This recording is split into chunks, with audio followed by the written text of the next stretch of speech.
Yes. You like that? Ooh. Okay, yeah. Welcome, everyone, to the December 8th, 2021 meeting. 15th, actually, now. It's December 15th now. Welcome. Our agenda is the board's actions in these matters has been deemed to be quasi-judicial in nature. If any person believes any member of the board has a conflict of interest, that issue should be raised at this point or it will be deemed waived. And we're here to essentially just discuss our board a bit. Does that sound right? Yeah, I think my understanding or impression was this meeting was intended to be sort of a free-flowing conversation about what we do, how we do it, where, some people may want to talk about projects that are already through the process that maybe went well or didn't go well, and how the ordinance could be adjusted, as well as our process to make things better.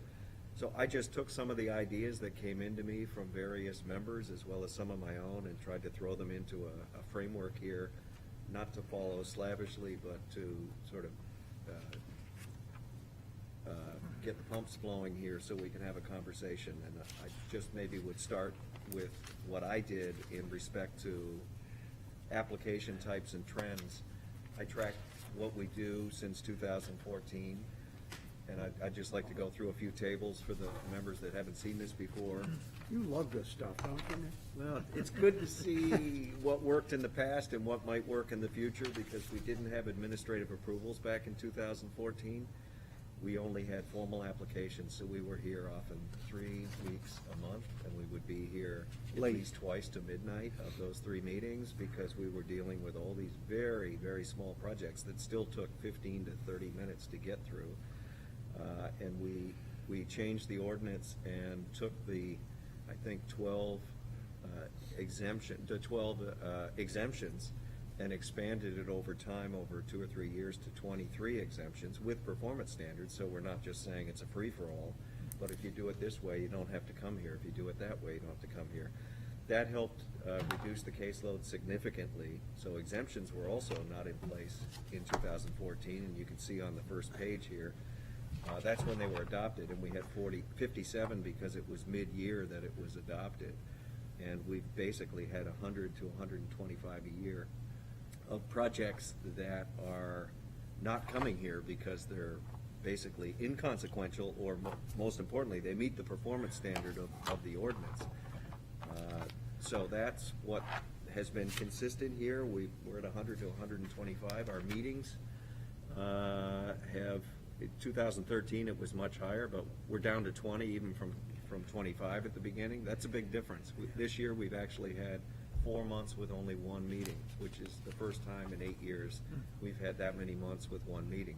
Probably some of it's COVID related. Administrative approvals, you can see here in 2014 when we adopted it at the end of the year, 13, but there were none in 13 and before. And we had 143 this year. It was a pretty strong year of small renovations. Again, COVID probably played a hand in that with people at home.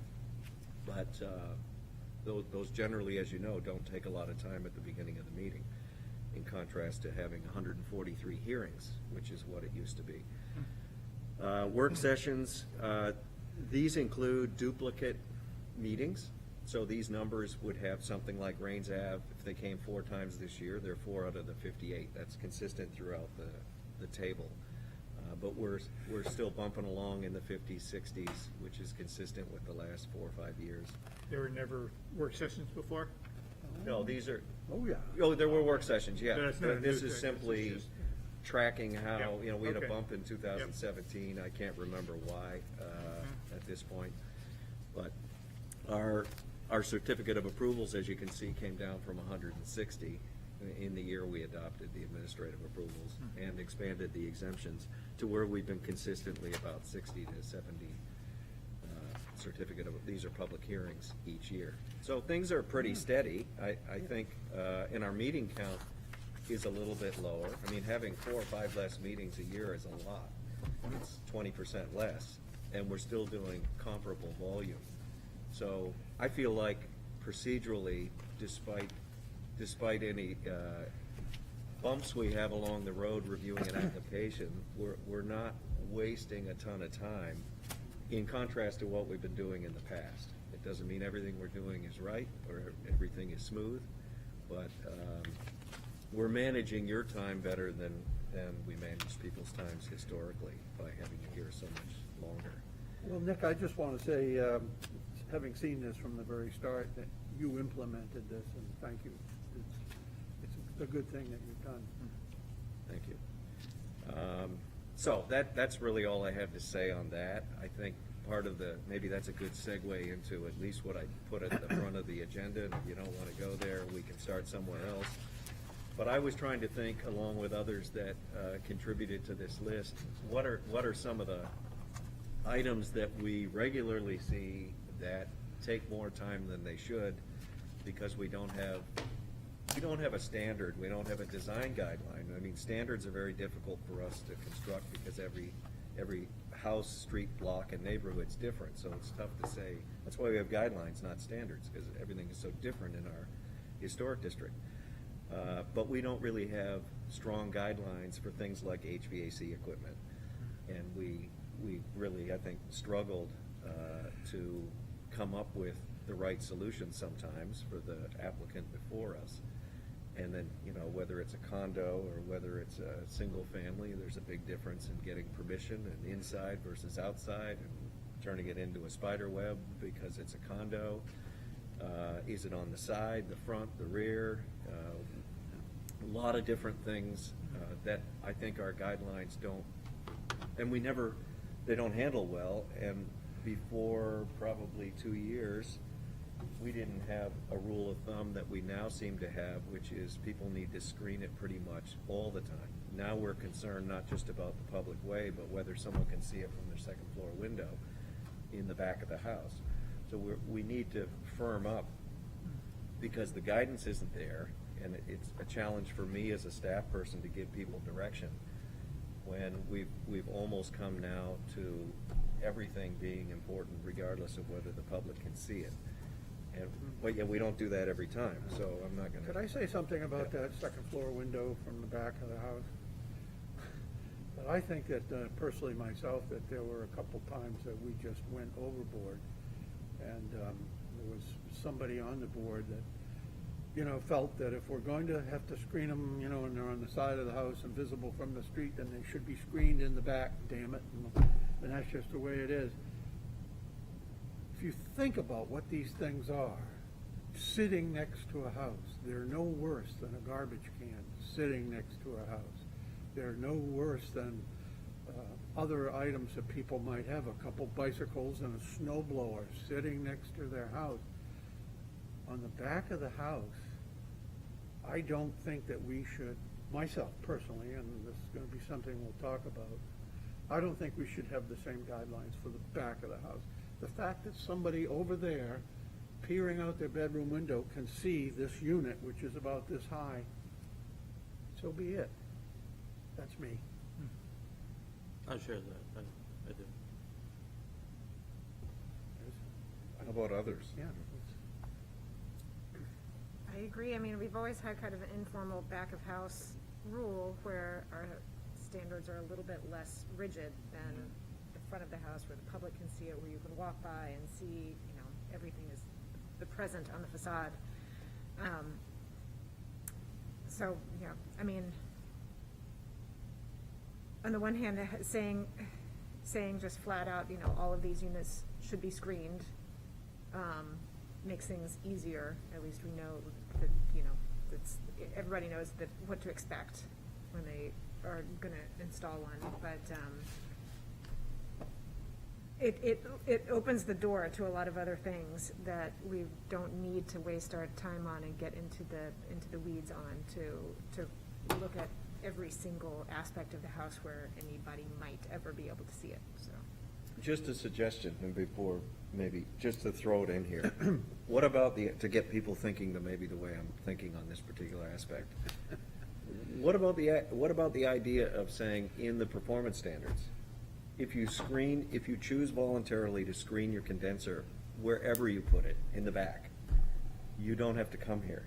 But if you don't screen it, you have to come here for an admin approval, just to make sure it's not a side or a through lot, or you can see it from Prescott Park.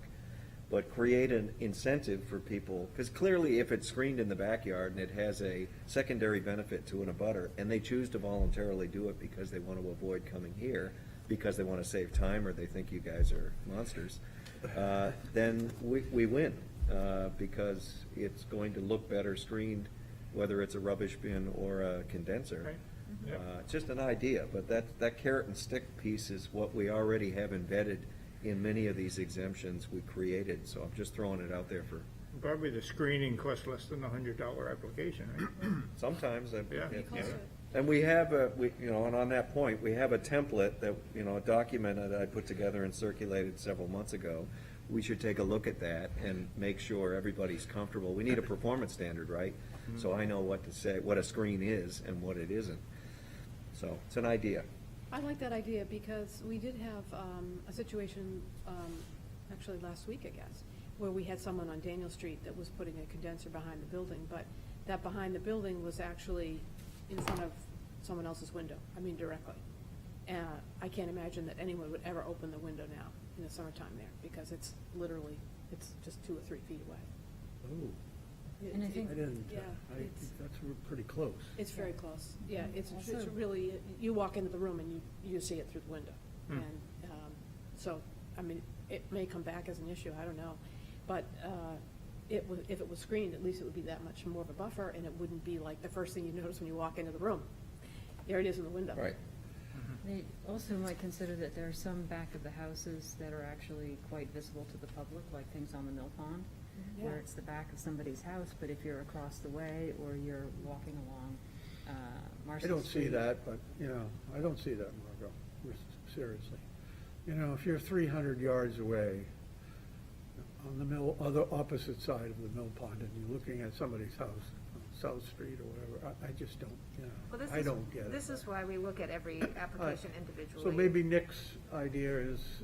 Yeah, because that Mill Pond has properties 15 yards away from each other, and Right. it has 300 yards, and probably the 15er will put the screen in and avoid. Somebody at the tip of these Right. ponds where they come together and have a rear Yeah. yard. In practice, this back of house rule applies to when it's the back of the house that nobody can see Exactly. from the public. If it's visible, then, Yeah. it's a different issue. Well, I'm willing to work on that. Yeah. If you want me to bring something back and Yeah. talk about it in Yeah. January, and Yeah. it's gonna take some time. Yeah. I'd Yeah, also- that sounds good. I'd also add that if somebody has a screening of like a yard fence Yeah. that comes quite forward of their house, and they put it behind, I would say that's back of the house, because you can't see anything, maybe they have the fence 15 feet from the front face of their house. I think you do that administratively if it's that simple, where they have a return into the house and it's behind, it's still potentially visible from across a small water body or something, that you either screen the thing or you come here, and obviously the case you're talking about, which can't be that common, but it'll happen, it'll take them 30 seconds here to get approval for $100. And the unit's thousands to put in, so it's still pretty inconsequential to Which is- them. I'd like to avoid having the situation we've ended up with on Marcy Street with that greenhouse, the one that I told you about where they haven't painted the conduit. Yes, And that unit is it's on the side of the house, but it's so far Forward. forward yeah. that it just, jumps out at you. Right, well, we would The hard solve house. that with a screen, or you're reviewing Is that it. the 3-story? Yeah, The old the hard federal, house? and, The old I hard- don't It's the think, hard house. I don't know that they did it right. To buy candy. Remember the hard house? I used to know the Hard House well, yes. That's got the It's a spider store. web thing. Yeah. Pickle barrel. Unpainted. Big Nabs, Yeah. Big Nabs, Red. that was the name of it. Yeah, Red McNabb. I remember Red McNabb. This I is mean, historic. so on the same subject, I don't have an answer to this one, but I'm just gonna bring it back up, and you guys can talk about it. Maybe one will come to us. We obviously have a problem. Portsmouth, like so many places, has become, because of what it was in the 50s, 60s, and 70s, and earlier, when they chopped up all these larger homes into apartments, most of them have converted into condominiums, not back to a big single family. So we've got all these instances of which we see every 3 months, somebody coming in with a mini split in a condo, like the one in the McNabb building, and they make a complete mess of the outside because it's difficult when you have different banks, lenders, and owners to get agreement to do anything inside. I don't have a solution, but I think, we need to explore solutions to that put some of the burden on the association than just having the owner come in and say, hey, I can't do anything. So we then run another line up to the third floor. There has to be something better than just saying, oh, yeah, it's a condo. We're gonna end up with a spider web on this building. I don't know what it is, but there has to be. I don't know what it is Is there a either. building permit associated with any Yes, installation? all of them. Well, they all must have, the building permit off, the building inspector has to say, where's your HTC approval? No, that's not sorry, the problem that I think we're confronting is not somebody doing something without a permit. It's the fact that the condo owner comes in here in a 3-family unit, like the one on the corner of Pleasant and Richmond, and says, hey, I'm one owner in an association, I live on the upper floor, I don't have any rights to put a chase inside the building, where it would be much better to have the conduit than applied to the exterior. Sometimes we need to explore, well, it may be all we can do is come up with a good performance standard for a downspout, or for it to be in a particular location, that vertical extension. We try that, but we waste a lot of time. We tried that on Pleasant Street quite a bit. Yeah, that house and on the- it burns a on lot that of time, corner. and I'm not saying we get the That wrong burned a lot answer. of time. So if we can develop something that says, in the worst case scenario, here's how you go from the first floor to an upper floor, most times, so they know before they get here, and we start out with an understanding of how you move on the exterior and which plane you should use. I think that's something we need to solve. It's gonna get way worse. We're gonna see these every month in condos, No, and they're it's- gonna look it's- like the McNabb building. It's the wave of the future. And they're But not. I would like to say that I would rather see the lines on the outside if they were painted siding color than, especially with a not a first period house, but, a house of quality, an old colonial, than knowing that somebody's drilling holes through the floors and putting this up through and somebody else's home and up to a second or third floor. I just, it really upsets me. I agree. It's unsightly on the outside, but it's much more reversible. It's much more 15 easily years reversible. ago, there'll be something else. There'll be the equivalent of Wi-Fi for heat or something, and all of a sudden, those things will go. So playing the devil's advocate, probably many of these buildings have internal chases already installed, whether they're in a stairwell or they're in the corner of the building. They're not first period, they're not post and beam, that's not most of our structures. It seems to me important to explore that existing chase solution, which may not be something they're even considering, because the contractor doesn't even want to deal with it.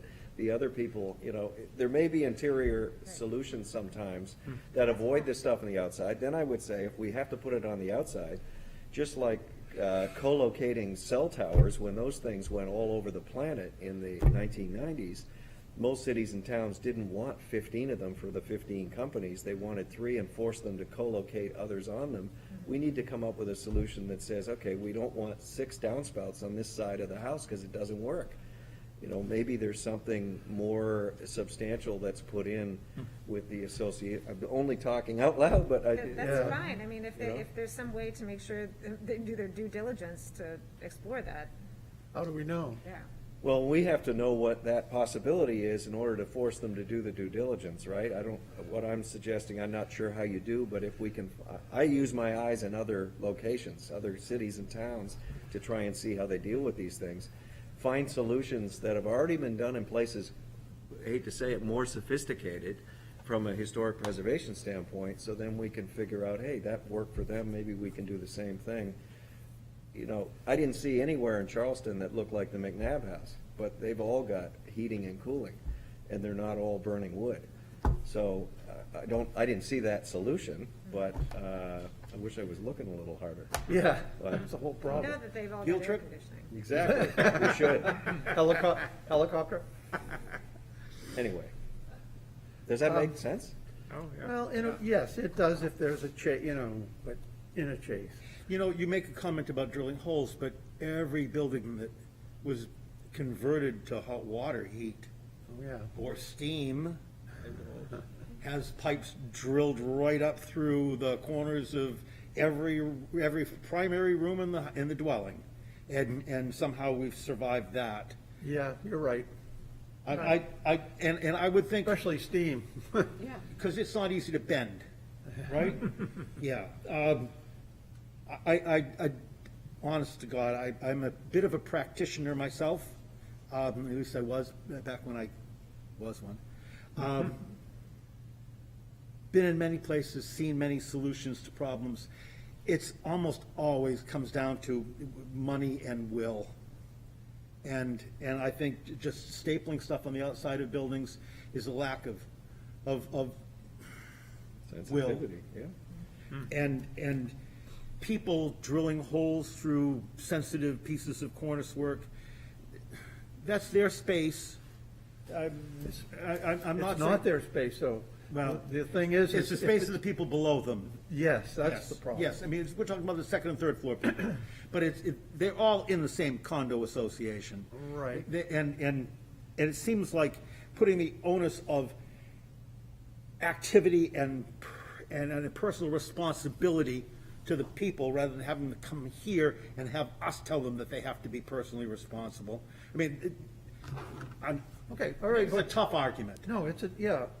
So, I can see your point. On basic, simple installations, though, ones that the unit is here and they're just going straight up, what does everyone feel about that?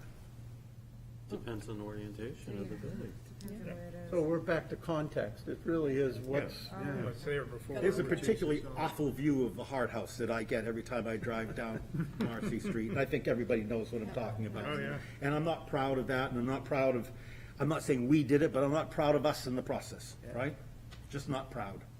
Did they come to this group? No, I'm not saying that they Which is did or the Hart didn't. House? The McNabb thing? Yeah. Yes, Okay. yes. Oh, yeah. Daniel Hart built They that did building. come here, and I'm not sure they did everything they were supposed to. That's still on my list. I believe they got approvals for everything that you see, it's just the wrong color. But, you know, so it'll look Not that this hard to much paint. better, Yeah. you know? Yeah. So, just thinking about what, a couple of things. When we ask people to investigate refurbishing old windows before replacing them, we rely on them to go talk to somebody who's an expert or Yep. seek one of us out to give an opinion. And so I think asking people to go through that step of talking with a contractor and talking with our neighbors about what may or may not be possible inside the house is not unreasonable. It's similar to what we ask with regard to windows. And with regard to us wanting to maintain the integrity of somebody's old insides, I mean, there are people who literally rip out everything and they have an entirely modern house on the inside and only the shell is left. You mean And like there's South Street? absolutely nothing, there's absolutely nothing that we can do about that. I mean, No. it's a big loss, but it happens a lot. At least there's somebody working in there now. When I looked through the window today driving by, all I could see is new studs everywhere inside. But you're right. I mean, that, and I need, So how do we do this? well, I think we need to do a little bit more research, all of us, on what, I'm writing down, the preferred solution is an inner chase, inside chase. Sometimes that's gonna, maybe rarely that's gonna work, but that needs to be the default position. And maybe if you use that, it's exempt again. We go back to our carrots and they work a little harder to avoid coming here, so you do an inside chase and you don't rip up, you know, if everybody inside says, hey, you can come through my unit, that's one thing. And But it might include- everybody on an upper floor has a common stairwell. I mean, there are common spaces that go vertically inside the house that. And that it we might use. encourage more people in the house itself to consider a single solution instead of one person doing it 1 year and then somebody else doing it a different way 2 years from now and so on and so forth. Maybe. I think a lot of these things are still gonna be incremental, but sometimes they will, because they're a lot of money and everybody's in a different spot and need. But yes, but it doesn't mean if somebody is going first, and there's three more people that they don't think about, we don't think about, and they don't think about, two more people being added at some point in the future, similar to a blanket approval. It's a little bit like the Porter Street radon situation. We Yeah, knew- exactly. we knew there was gonna be Nick, in the more. application process, do they basically make the application to be on the HDC agenda? Do they do that with the secretary at the front, or? They do it online. No, that's even So, worse. so I don't get to speak to. I was wondering if there unless was they any ask. way to interject and say, okay, your application's for a heat pump with outside tubing. There Do you is. have these criteria? So- Have you checked the inside? Right. First line of defense is the design guidelines to actually say it, because not everybody looks, probably half the people don't know they exist even when they get here. But we need it written down that this is sort of the priority. Inside consolidated, outside consolidated, and the third line of defense is individual disaggregated, which is our default setting right now. And then we haggle. But Yes, David. sorry, Dave, go ahead. No. I was just going to finish by saying, before I Don't made me interrupt. sneeze. Yeah. I Is just that- raised my hand, that's all. Okay. Is that these contractors that put in these systems, they'll learn in 6 months how we want to go. And this does, a year from now, if we did it in January, we would avoid 80% of this because they'll learn what we want. So, Yeah, David. Mr. Chairman, may I say, that, very, very similar thought to that. Maybe, because I think we all agree that not every one of these is gonna be the same, that there is no blanket solution, that all the condos, apartments, got it. But is there a way to get ahead of it?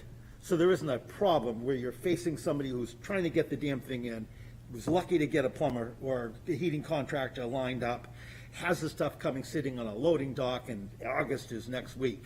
so the answer is yes. Get ahead of it somehow. So, But it isn't a perfect system because there's no way to force somebody to have to talk to any of us, right? But most people aren't dumb, and the contractors that they hire to do the HVAC, they will learn relatively fast. And they do reach out occasionally. Look, if Hard Plumbing calls me for 1 in 6 of their clients in the historic district, they're gonna know for the next 5 where they're not calling what the standard now is or how they should approach it. And that's how we've improved, some of the things we're doing is through that feedback loop. But there's no mandatory, hey, thou must go talk to Well, so-and-so. that's why I was mentioning that we need a way to intercept them before they come to the meeting. We need to Well, have I can some. do that. before they get too invested in the process. His problem is easier to solve than yours. Having them know before they come to a meeting that they should be intercepted, I can do that. But that doesn't leave me more than a few weeks, then they've already taken the idea, the investment part, likely farther than first base because they are not talking to anybody and there's no mandatory, go talk to the building inspector before you pull a permit. So I can resolve John's problem by when the applications come in, which is 3 weeks before the meeting, reaching out to a hard HVAC person and say, you're probably doing it wrong. You want to think about changing it, come in with a modification, wait a month. That's doable, but it's hard to. How about a flyer with 3 fairly well-worded paragraphs that the plumbing department had that handed somebody when they came in for an application for heating something or I other? mean, that can definitely help. That's, That puts Yes. On the the interest on the contractor, who really, Yeah. once the contractor engages in a project, would like to follow through and get it done and get that ka-ching at the end. That's what- understood, but remember, the people installing this equipment, right? You're in the business of watching this stuff and these people. The people that install HVAC equipment, less than like 3% of their clientele are in the historic district, so they're doing this stuff 18 times a day, and they know what they're doing, they know what the building code is. They're not talking to a building inspector or a plumbing inspector till they're saying, here's the money, I need a permit. So that's not gonna get. Not early enough. Yeah, so they're gonna learn fast, believe me. And I think the way to have marketing material is in the design guidelines. And what I can do better, and we can do better through me, is make sure that design guideline material is more readily available in the inspection department, should in the off chance they come in and ask a question, it's there. Because I'm not sure even all the employees in the inspection department, they let us do the historic district stuff and they don't really think about it. I'd just like to say that, David's idea is great. You should follow up on that.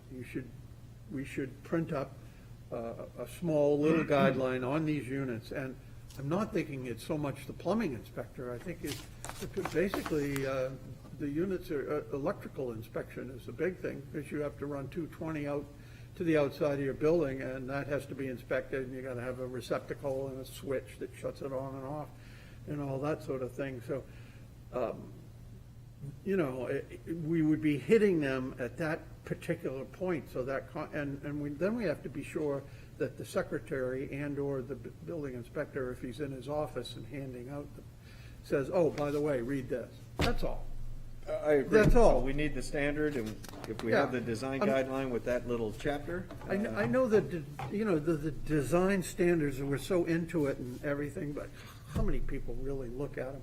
If they're doing a big project, they're gonna get the design standards and they're gonna look at it, but for, doing a set You of know what steps. you're saying, but everybody that does windows, so the beauty of the design guidelines, if you haven't seen it online, is every chapter is its own document. Yeah. So you're not giving everybody the book, and you're No. not saying buy the book, read the book. No. You give them the windows, you give them the deck, you give them the masonry, there's 12 chapters. We need one on mechanicals, or the mechanical piece that's in the site elements needs to be pulled out, might be 2 pages. It's exactly what you're talking about. But rather than create more documents, it needs to be in there. So we can say, hey, give them chapter 13, which is mechanicals, and it's only 3 pages, and there's illustrations. Okay, but I still think we need to do it physically also. Well, it's, when you apply online, right, and you put the address of the property, shouldn't that just immediately flag, you are in the HDC? Therefore, you may Great. run into these issues. Yes. That's a great idea. I wonder, It does that doesn't happen? it? I don't know if it's correlated to the district, or you have to voluntarily Yeah, say select the you're in the district. district. Yeah. And that's a software issue, it's not us that writes it, but that's something I can take back and ask, Wow. and That then would be see if they'll helpful. change it. Yeah, I mean, Yeah. it should, The issue really is, how do we become proactive to Exactly. avoid many of these situations? Yeah. The corollary to this is, people purchase homes in the historic district, and they come to us because they want to eliminate a chimney, for instance, or a fireplace. Right. So, I think we need to be proactive and tell the real estate agents who deal here, this is information that you need to give your customers or potential clients. I don't disagree. Not after the fact. We have talked about that is before, and that, I'm is not that this sure. thing on the Yeah, last page? well, that's similar, or we definitely have a whole marketing piece here that we need to do better. And these are all fit, and and the most important thing to take away is there's multiple ways to do that, and we need to do more than one way. The last page on the handout is a disclosure form similar to lead, and this would need state approval to be attached to any real estate transaction, but it would put everybody on record at closing that buys a house in the historic district, that they're in the district, and we could make the guidelines available informally through the real estate offices, but that actually gets recorded, so somebody can't, rip the windows out on Sunday and say, well, I didn't even know I was in the district. They've signed this. And this can be done, but not unilaterally by us. Why does this have to be approved by the state of New Hampshire? Because it's a legal instrument that gets recorded at the registry of deeds. It's the way it works. So why couldn't we have more of a voluntary, that would be signed by the people, is just, I think we kind have of too good many- faith? We have too many agents in town, and there's too much turnover. There's remaining. liability involved with real There's estate and liability. things that are. So, we print up 1,000 copies of something similar to this and send 100 to every agency in town and say, if you're in the historic district, please give this. Yeah, I don't think. What's the if you harm have of to it? There won't be harm, I think it There's no won't get harm. used. I think that you have to mandate that they do this. The harm may be that it's spotty, and then you don't know who's in and who's out. Right. Everybody would be in there by law, Right. that, and it, yeah. I don't so, know. I don't Again, know. that's, And I think Martin's idea of having a bing, a little Yeah, thing that- lights that's a up good on the one. screen, that's a Yeah. great idea. Right. You're in the historic district. The software should be able to do that, because every tax and lot number you should be able to attach something onto that to say, yes, it's in the well, it historic has to district. correlate it to a map, so it should be able to do it. It's Yeah. not quite as simple as just a map and lot, they have to be joined, the two tables, and. You could know. just do street names and say you may be No, it in the needs to historic be district. Right, right. precise, and there's a way to Part do of it that, might I'm be, just and part of saying. it isn't. That is the way it is. Yeah. Especially along Middle Street. So, believe me, very few, if any, I cannot think of an example in the past few years where somebody hasn't known they're in the historic district by the time they get a permit, if they apply for a permit, because it gets reviewed by several people before a permit's issued, including the land use departments, and anything in the district comes to me. So if they, by address and by map, not by a box that's necessarily checked. We checked whether the box has been checked. So I don't think that's a big problem for us. I think the problem is getting this information. First of all, we need the answers. I don't have a solution yet for mechanical devices, because we're still trying to research and write it.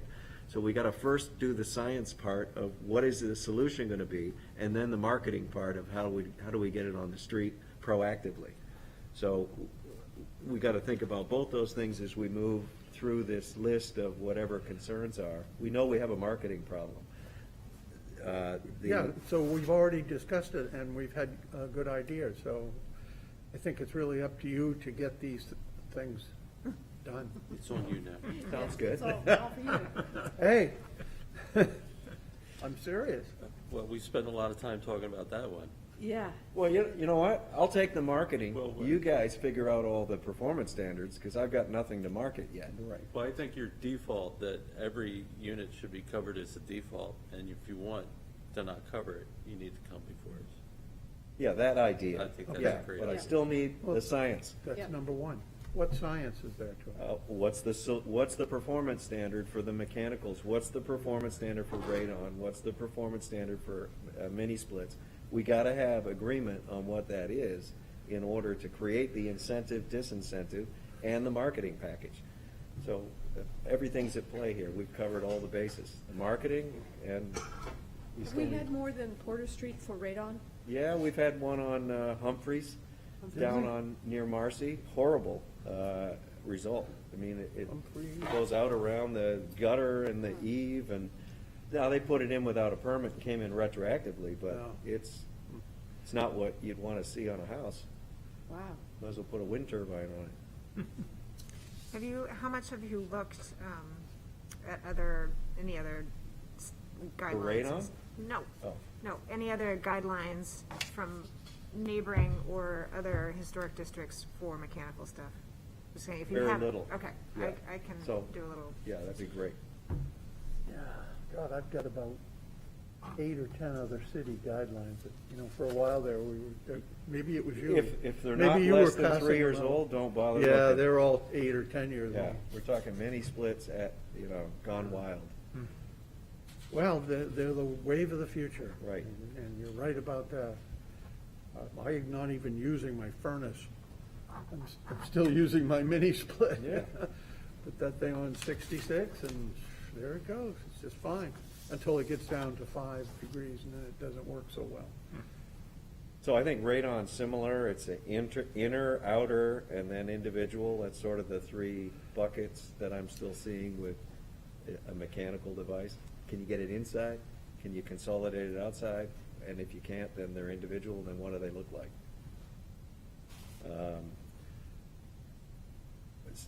I put steps on here, I'm not sure what I was thinking there. Well, we had the granite. Yeah, The that granite was- step. Well, the granite problem we had Yeah. 6 months ago. I don't know if that's worth institutionalizing, given there's a wide variety, each century almost has different granite steps. Anyway, so not everything on here is consequential, I just try to.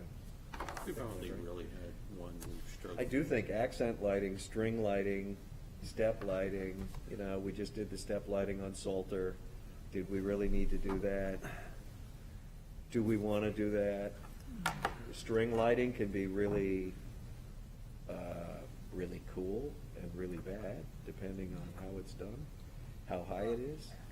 But that's like Christmas lights, is that what you're talking about? Well, string lighting is all the rage now, like a mini split. Everybody's buying the bulbs, so they Right. put 40 lights in their backyard, and it can look really cool, but it can really change a neighborhood, not But just it's pollution. also, you can take it down. Yeah, it's temporary. It is, So, yes. Yeah. So it's really not our purview anyway, So right? Yeah, If I it's mean, just I tend to temporary? think like Yeah. if it's super temporary or reversible, I thought the string lighting meant the stuff that, like McNabb is putting between the buildings. Well, string lighting is, you guys know what string lighting is. They're just regular bulbs that, Yeah. Well, can be a they- mile long and they They can also have rope, crisscross. they have rope lighting. Rope lighting. Yeah, that's another, so. That's another one. People put it on the railings of their decks. Just not so sure you want to, I'm not so sure you want to just say, hey, that's all temporary, don't worry about it. I think we need to start talking about what temporary stuff can do to a historic district if we're not careful. But you know what? They plug it in. That's the other thing. It's not, to say it's temporary is, Well, maybe we have to determine what temporary means, Well- because if it is Christmas lights, we're not gonna certainly get No. into that, wade into No, that. I don't think we're talking, But what does temporary mean? Is that temporary like 9 months out of 12, or does that mean? Well, I think these are good Summer only? questions to answer, and we don't have to answer them all tonight, but I'm just encouraging you guys, whether you're doing a hot tub that might have wheels under it, but sits out in the backyard next to something else, and it sits off the ground so many inches, feet. There are probably a whole host of things that might not be appropriate for a historic district in a particular location that you might want to consider regulating, and don't stick your head into the ordinance and say, well, these are the guardrails, I can't go outside. We can change the ordinance if there's a need that's demonstrated to change the ordinance. Things are coming along that weren't there 30 years ago, like mini splits that were never considered when the ordinance was so written. isn't changing the ordinance, isn't that a big deal? No, we changed it twice in 2013, 14. Yeah. You can change the ordinance. But you just don't willy-nilly do it, No. a couple times a year because No. it has to be voted on. City Don't the council. doesn't the guidelines and everything have to be reprinted, or, how does it involve the city? No, the city council is a legislature that amends the zoning ordinance. Yes. You are responsible to a degree with my assistance in the planning department in bringing forward amendments that you think are appropriate for the district, like we've done in the past. And it's been done dozens of times since the historic district was created. And you bring it to city council, you advocate why you think it should be changed. They decide if it's gonna be changed or not. But that's normal, and not to be, we shouldn't be afraid of it. I have one of those issues to bring up, but we can get through. Well, bring it up, Dave. Let's talk about the temporary lights some more. then. I'm sorry, but, I don't think we're done. Fine, I don't mean, I'm just, it's just. And he mentioned hot tubs, and that's another thing.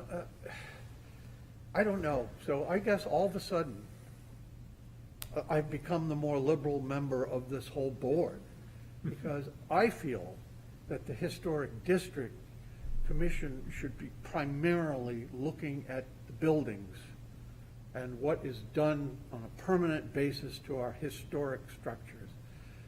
I don't think that, every neighbor looking at something and they don't like that, they don't want to look out their window and see that. I don't think that that's really our purview. When this board was started 30 years ago, it was because of tearing down buildings. It was the buildings on Daniel Street that were torn down by the bank to create a drive-through parking thing for the Indian Head Bank. And when all of a sudden, everybody said, oh, yeah, we've got to stop this. That's how we started. And now we've gone into, whether a light fixture can be on a block or does it need to be painted and this sort of thing. A lot of this is because it's the front of the building sides. I can see what's visible from the street is very important to me.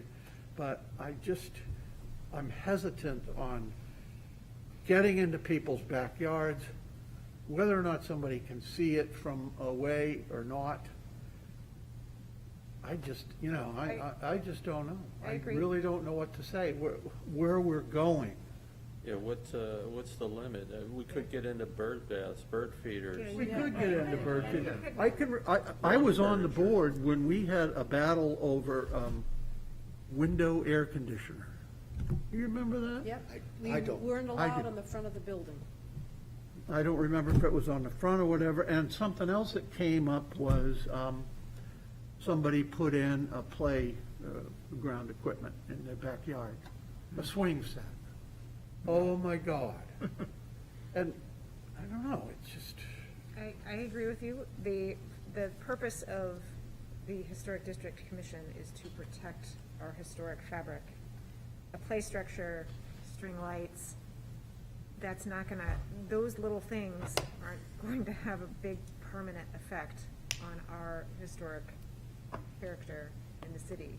It may have a temporary effect, it may have a visual effect while this is a trend, but I agree that we're getting a little bit too invasive in people's properties, and you could go down a long list of what ifs that we need to say, well, what if somebody wants to put in a hot tub on wheels? What if somebody wants to park their RV. and we can't, we have to keep to the basics.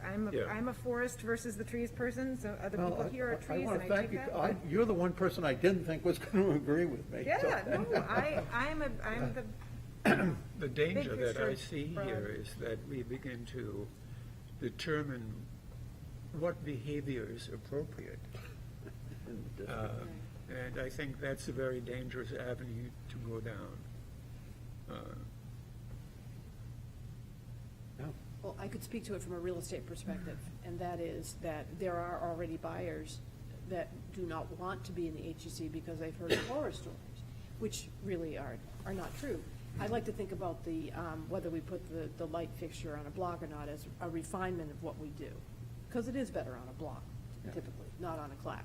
So I came think into my that head. if we start determining whether you can have lights or playground equipment or what you can park in the driveway or any of that stuff, it's not going to be favorable to those of us who own in the historic district. And, we care about it, so we want people to be encouraged to come in and want to continue to preserve and protect those buildings, not worried about whether they can get a swing set for their kid. And I think what we're talking about too is, this is the difference. Love it or leave it, or live free or die, but we're in New Hampshire, okay? And this is, with the color, with the purviews of painting and all this stuff, we've had this discussions many times. Thank God we've just narrowed it down to factory coatings, but the difference between us and Marblehead or Martha's Vineyard or Nantucket. I mean, my God, in Nantucket, they've only got two colors you can use. Your front door's got to be black, it's got to be, that would never fly here. We might as well just go off and jump in the mill pond right now, and get it over with, because that's what would happen to it. If you ever need a ride, just call. Go ahead, I'm sorry. Very polite of you. I'm there for you, you know that, John. An eye for you, Dave. One of the things that I thought, there's no question that the Historic District Commission from time to time gets into this lifestyle issue and has things to do with not the architecture of the building, and not just expressly whether you're demolishing the building or not, that you duly own in the state of New Hampshire with sovereign ownership. But we made a pact some time ago suggesting publicly that the architecture of the community was unique and special, and that out of normal activities should be enacted to protect and preserve those properties, but recognizing that it comes with a bit of a cost, because it's not always the least expensive route of maintenance that people are encouraged to take by this commission, and I would say for good reason. But the cost of that provides a privilege of living in the historic district, which you say some people are really not excited about. one of the things that I always felt that we were providing, along with our architectural review, was the bit of the lifestyle-focused issues that made life a little bit easier or affordable or maintained a higher level of property values in the historic district so that people felt safer with their money. It wasn't just that there wasn't a mobile station moving in next door, but that their building wasn't going to be next door to somebody that decided that their fence needed lighting on it. That we were providing some lifestyle-related issues that were beneficial. When I moved into my house, which was before the Historic District Commission, and I had my way with the place, which was great. But there was a gal up the street that sold bait Yes, out the window of her dining room. 8 lady. Maggie. And I don't think that that activity was beneficial to the property values of the people that lived around her. I don't think it was. And so making it difficult for someone to continue that process of selling bait out of their dining room window allowed for property values to rise and people feeling that their investments in the property were more secure and therefore could participate in a public conversation about what kind of clapboards and how far apart they would be on the outside of their house. I think it's a two-way street. It's not just we are the big bad guys and that your libertarian views are. But I mean, your arguments have just gone back and forth also. You know, I just, I don't know what to say, but, Okay. you know, you're taking it both ways too. The bait I lady. think that's You're a saying there's a contradiction. balance. That's also a contradiction of what, I think we're all saying that. When you say you want our job, your job, to be primarily focused on the buildings, I don't think there's anyone in the room here that's ever suggested, let's move away from the buildings and let's talk about hot tubs. The idea is, how do we do our job of preserving not just historic structures, but historic settings? And a setting is most of our structures are not focal, they're contributing, which means they're all working together. And why do we care about the side yards? Because they're working together. So it's about looking the same way these HVAC spider webs, they're all temporary. And somebody will look at it, and you've said it, I don't care, they're temporary, let it go. Where someone else will say, that's putting tennis shoes on a Brooks Brothers suit. It's the wrong solution that diminishes the whole, even if it's only for 15 years. So it's the struggle we all have, I think, in trying to balance more permanent things from more temporal things, knowing that the frame's gonna be there for 200 years or more. The shingle's 30, the window's 35 if they've got gas between the panes to the front door, right? We're trying to always triage. But I think the purpose of our conversation is really to see how we can do a better job without it being even close to perfect. We're not trying to be Charleston, but we're not trying to be 1965 either, where we're just trying to preserve things from demolition. This place culturally is a sea change from where it was in the 60s. I know that, not even being here. And we're trying to find our way through time to balance preservation, restoration, and the continued revitalization of something that was pretty dormant in the 50s, but here we are. I think, I guess, yeah. Go ahead. well, I was saying, you could define this, you could say that fixed equipment is part of our purview. String lights is not fixed equipment if it's plugged in. If it's hardwired in, it's fixed equipment. So we can get there. If you want to explore that, I don't mind doing that. I I'm think not it'll suggesting, protect the homeowner I as only well. threw it out as an example, and I would have trouble with fixed versus what, they both have the same result, good, bad, or indifferent, whether they're fixed or temporary. So I would, Depends on whether you have control over it. I don't understand that. It's an authority to say fixed Oh, equipment. you mean us having Yes. control? No I one has to get a understand. permit to plug in a light. I understand, but why would you want to exempt somebody with a plug-in light versus permanent? You either do them both or you don't do either. They're the same effect when they're plugged in. What's the purpose of even doing it? Well, I don't think we're going to create utopia here, so we have to have at least some, Right, so, some I don't think you're position to listening to start him. He's from. absolutely right, because if they're hardwired, it's a building permit, it's in the historic district, here we are. Okay?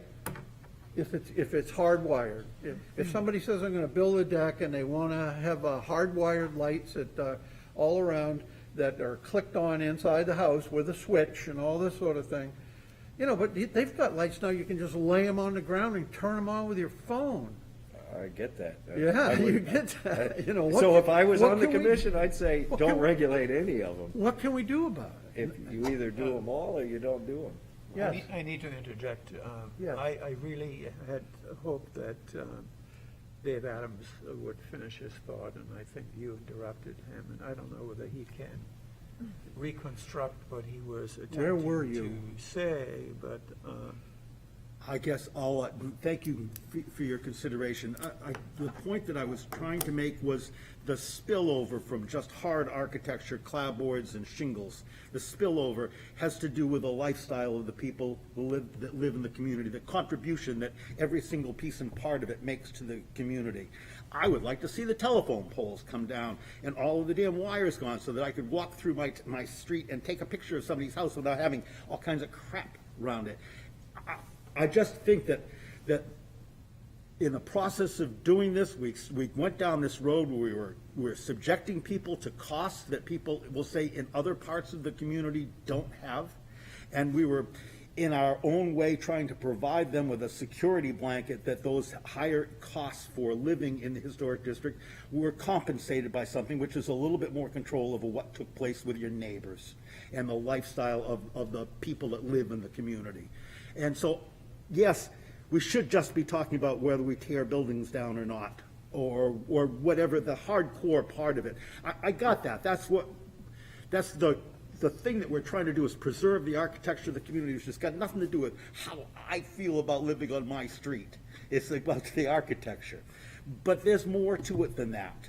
And I think recognizing that there's more to it is a thing that we just have to do, and that's why we grapple with these things. I don't think we should feel bad for ourselves that we're sitting around banging our heads wondering how we should do this or whether we should do that. I don't think there's any hard and fast rules. I think our attitudes are going to change in the next 5 years. But I think it's good to have these conversations. Oh, yeah, I agree. That's really, I don't think anybody's wrong, and I certainly don't think I own any amount of right. But, you know, that it feels uncomfortable, I think is part of the process. We should just keep leaning. I think you make very valid points as well, and it is that fine line of balancing this attention to the setting, and the setting is part of our architectural and historic character.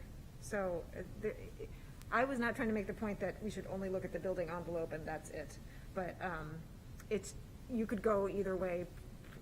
We don't want to go in the extreme in any direction, is Right. is The what you extreme, were that's saying. important. Yeah. yeah, evaluate evolution and progress.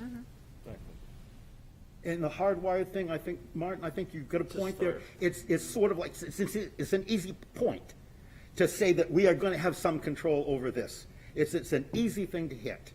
And I think, yes, everything's temporary, I guess, but that's an easy one, and it's right there we have an electrical department that has to give you a permit to do it. Makes sense. Okay? Makes sense. What about the storm That's a windows? difference, hardwired versus, True. What's the next one? The storm windows? Storm windows. What do you have down there for us, Nick? I'm trying to remember. Because we have Didn't we already have an we exemption? have an exemption. I don't know if it includes adding them versus just replacement. Let me look I that up. think it just is replacing. Oh, I should have brought mine.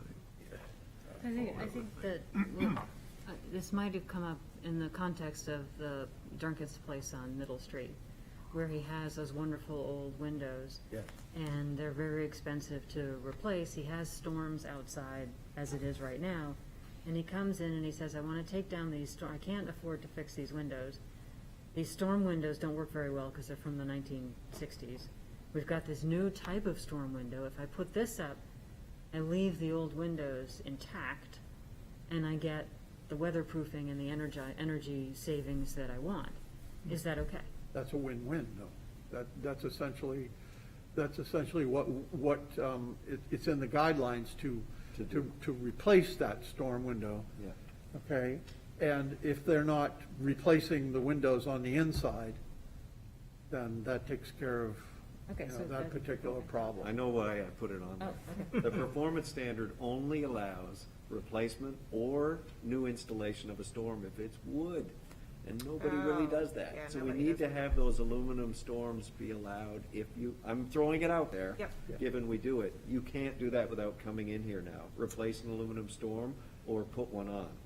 And I think we should have a standard to allow that. And I think we should have, maybe people will know, a list of recommended storm companies, because there are some storm windows that look better than others. So. Yeah, so let's, so the homework is, Yeah. find the ones that look right.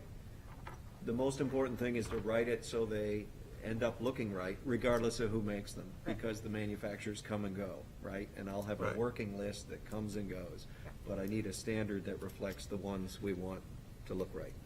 That's the homework project. Yeah. Everybody find one. Is there, I mean, you talk about a wood Larson. storm window. We don't, I mean, you're talking about, is there an operable storm window that's not a tilt-out? I mean. No, storm, they're almost all double hung with, you know, like a triple track.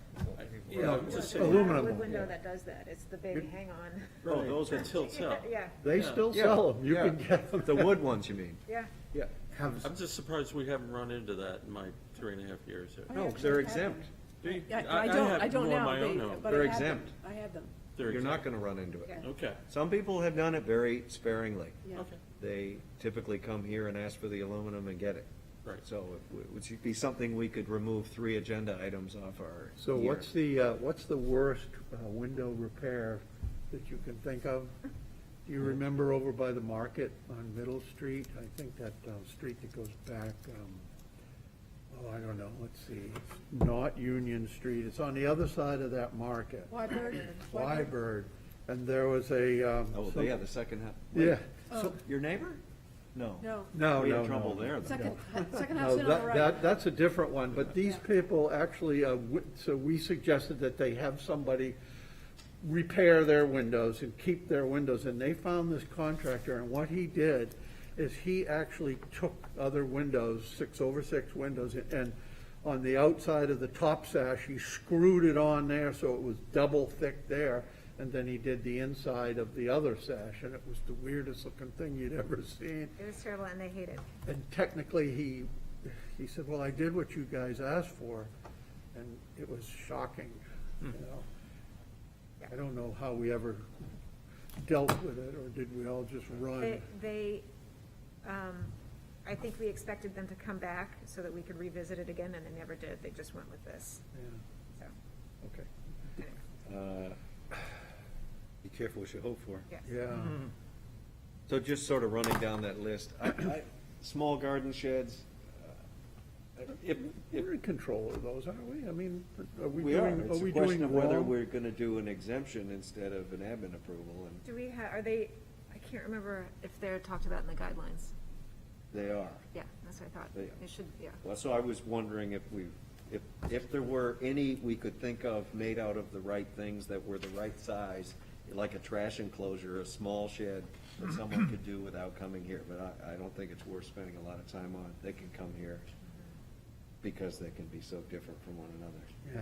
I know. Right. We had the trash enclosure on Middle, that near the Rice building, that Yeah. they never came back, and I don't know if they ever actually did anything. I thought they got approval to put it. They put it in on the side, driveway, I thought. On the yeah. side of the I driveway? thought we did approve that, I thought we did. yeah. And they tucked it on the On the side. Rice House, right, Larkin Rice, yeah. So here's another one that's not crystal clear, it's the whole public art. And I don't have the solution, but I would only end by saying what I've said previously when this came up for the McNabb project, the Brick Market. I, as a practitioner, believe strongly, despite it being temporary perhaps, and not a principal building, that somebody like you guys look at art that's proposed in the district, because it has such a, to me, profound impact on what it's stuck on or in front of or below. that I think, it's not easy. It's the hardest part of what we do, judging it. But I think it makes sense that you guys, whether it's 99 Bow Street, what we just went through with the whales, and that's gonna probably come back for another conversation. It's your district to protect. I think it's absolutely, I don't think there should be an administrative approval. I still think it should come to us because. I'm in agreement. For the Right point- now, it's not in the ordinance clearly that it's supposed to come to I you. think That's it- why it keeps getting debated by Yeah. people that don't like what you're gonna say. I think it is important to come before us and important for us to acknowledge that we're not art historians or art critics, but to Dave's point, if something totally crazy, with like Meditation fluorescent circle. lights and things like that were proposed, that would damage surrounding property values and it would hurt the neighbors. So I The think to district, protect yeah. and the district. So I think to offer that extra layer of protection, just to say like, okay, this is not something that's gonna be seriously detrimental to the district as a whole. Yeah. It was important to do. So I'm only advocating we actually write something in the ordinance that codifies that you guys have purview. We've been doing the murals. Right. And most of the time, it's working well. The murals that were here 10 years ago, like on the corner of Washington Street, never came through here. And there are people, me included, that aren't excited about some of them in what they did to the building. But, I think you guys have generally not, I got you. which? Hans would like to say something. Let's go ahead, Heinz.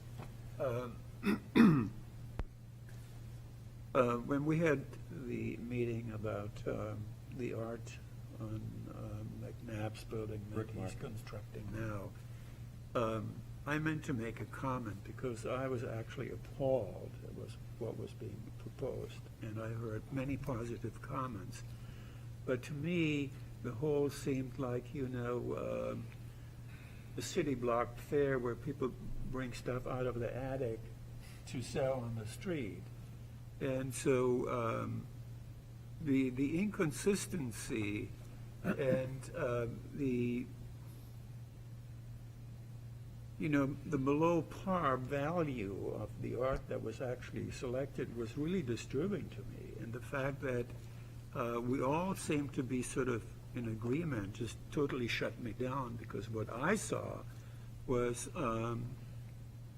something really in bad taste. Well, there's a difference between Subjective art. subjective art opinions and what, we can kind of collectively agree is, would be completely inappropriate for the district. It's those, You're looking to knock the extremes off, right? And I think, if in fairness to all of you, despite some of you biting probably your lips, cheeks, and everything else, there was a healthy discussion, and there were elements of that exhibit that were removed as part of the concern, put it that way.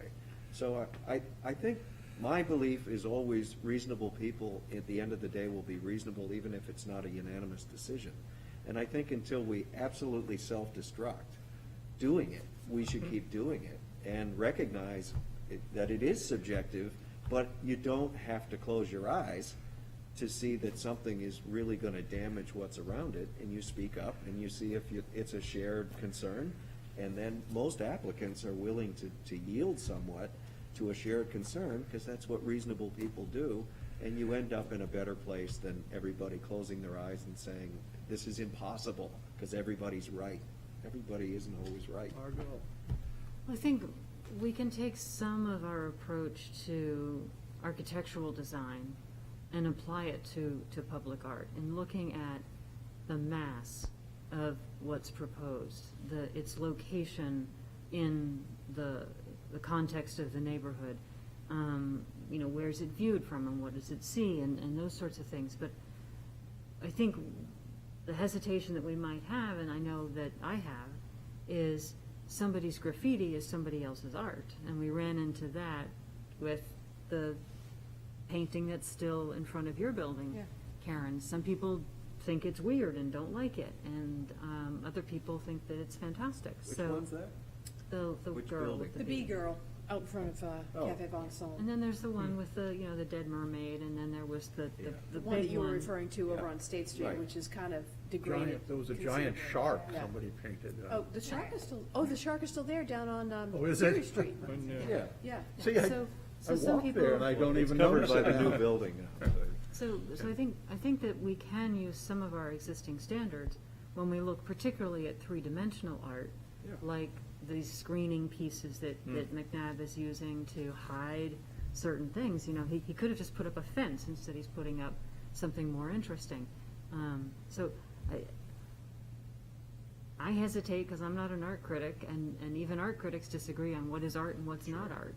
But I think we can look at the context of where it's being put and say, is this too big, is it too small, does it overshadow other things, is it completely out of style with, you know, something else that's Right, around? or like, maybe, are the whales appropriate versus shipbuilding? You guys talk, I mean, if that was unimportant, it wouldn't have been talked about.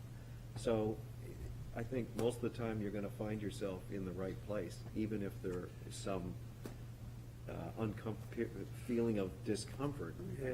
You know, it's. Every time we do something like that, reviewing art, we should probably start out with a disclaimer saying that there is no one else sitting as a board in the community to review this, and therefore, we will rise to this occasion. Not out of joy, but out of necessity. Exactly, and, Good disclaimer. and I. Let me put that right past quasi-judicial, quasi-art. And I think it's worthwhile considering as a commission, if you're somewhat forced because of the absence of someone else to do that, either as a team member or take that away from you, I think it's not unreasonable for all of us, mainly you, to think about, is there a way to supplement that component to what you do with an independent group like ArtSpeak or somebody? Can they filter like TAC does, that I sit on, the Technical Advisory Committee for the Planning Board? Can we have somebody give us a recommendation as to whether this art is suitable or not, and then we can focus more on how it affects the buildings than how it affects the people that walk by it and look at that blue circle. So. How do you get someone in to do that without disrupting the normal flow of applicant applies and then They're comes before part the of the commission? process, and you go first to say ArtSpeak or what? How would we ABC. know to go to ArtSpeak? If you're the people proposing art, you're gonna be told, just like you are, if you have to come to the planning board and you're doing something that requires site plan approval, you're going to TAC. The process sends you Okay. there. All right. So that's pretty easy to implement. We Like, just- and like the conservation commission. Correct, for the Right. wetlands, and the planning board. Just, I've always thought that this commission has the opportunity, and I think the legislation, to call in experts to provide testimony to fill in the gaps of our collective So knowledge. we wanna front load that, so we're not actually slowing everybody down, so they Exactly. go there first, and then we don't have to worry about it. And we can blame them if it's bad looking, right? All right. Can I, I think you gotta come prepared for meetings like that. You gotta say something. You got to, I even choked on saying, look, I just don't like this. I just don't like it. It's not doing anything for me. And Heinz, you needed to say something. Well, it's very, I tell you, it's very difficult. It depends on your own experience. True. And what you have noticed, witnessed, personally designed. And that's not, I can't convey that with a few sentences in the meeting. So I think, sometimes I think what we need to do prior to our actual HDC meeting, have a meeting informally where we actually communicate with each other. You can't do that outside of a Can't public do that.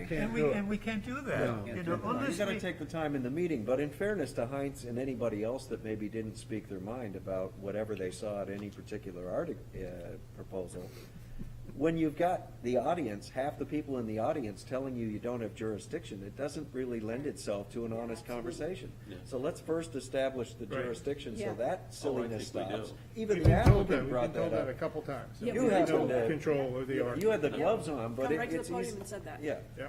so let's, I can't wait to see that mirrored thing that covers up the units. Oh, so, All right. my idea then would be to tell you to, that we need, yes, we Jurisdiction. need to investigate Art Speaks if they're even, Yeah, if they're even, They still or around? something like that, or, you know? or then the city needs to set up another commission. Yeah, And that I got that. when public art is put up, and it's going to be part of a meeting or a building and permit or anything like that, that it goes to them first. Okay.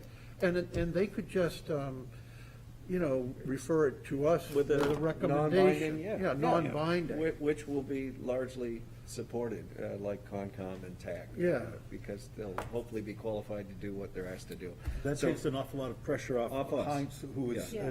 I mean, you're the only, You can I go to think, ArtSpeak. qualified aesthetics person on the commission. Well, I mean, if you may recall, very early on in the project, when we were given some of the schematics to show, and there was this fountain, and then, the lady who proposed all this was talking about, this is what happens when you throw a stone in the pond, you see the ripple, So, I said, I think at that meeting or a meeting subsequent to this, that the whole concept of this was very pedantic.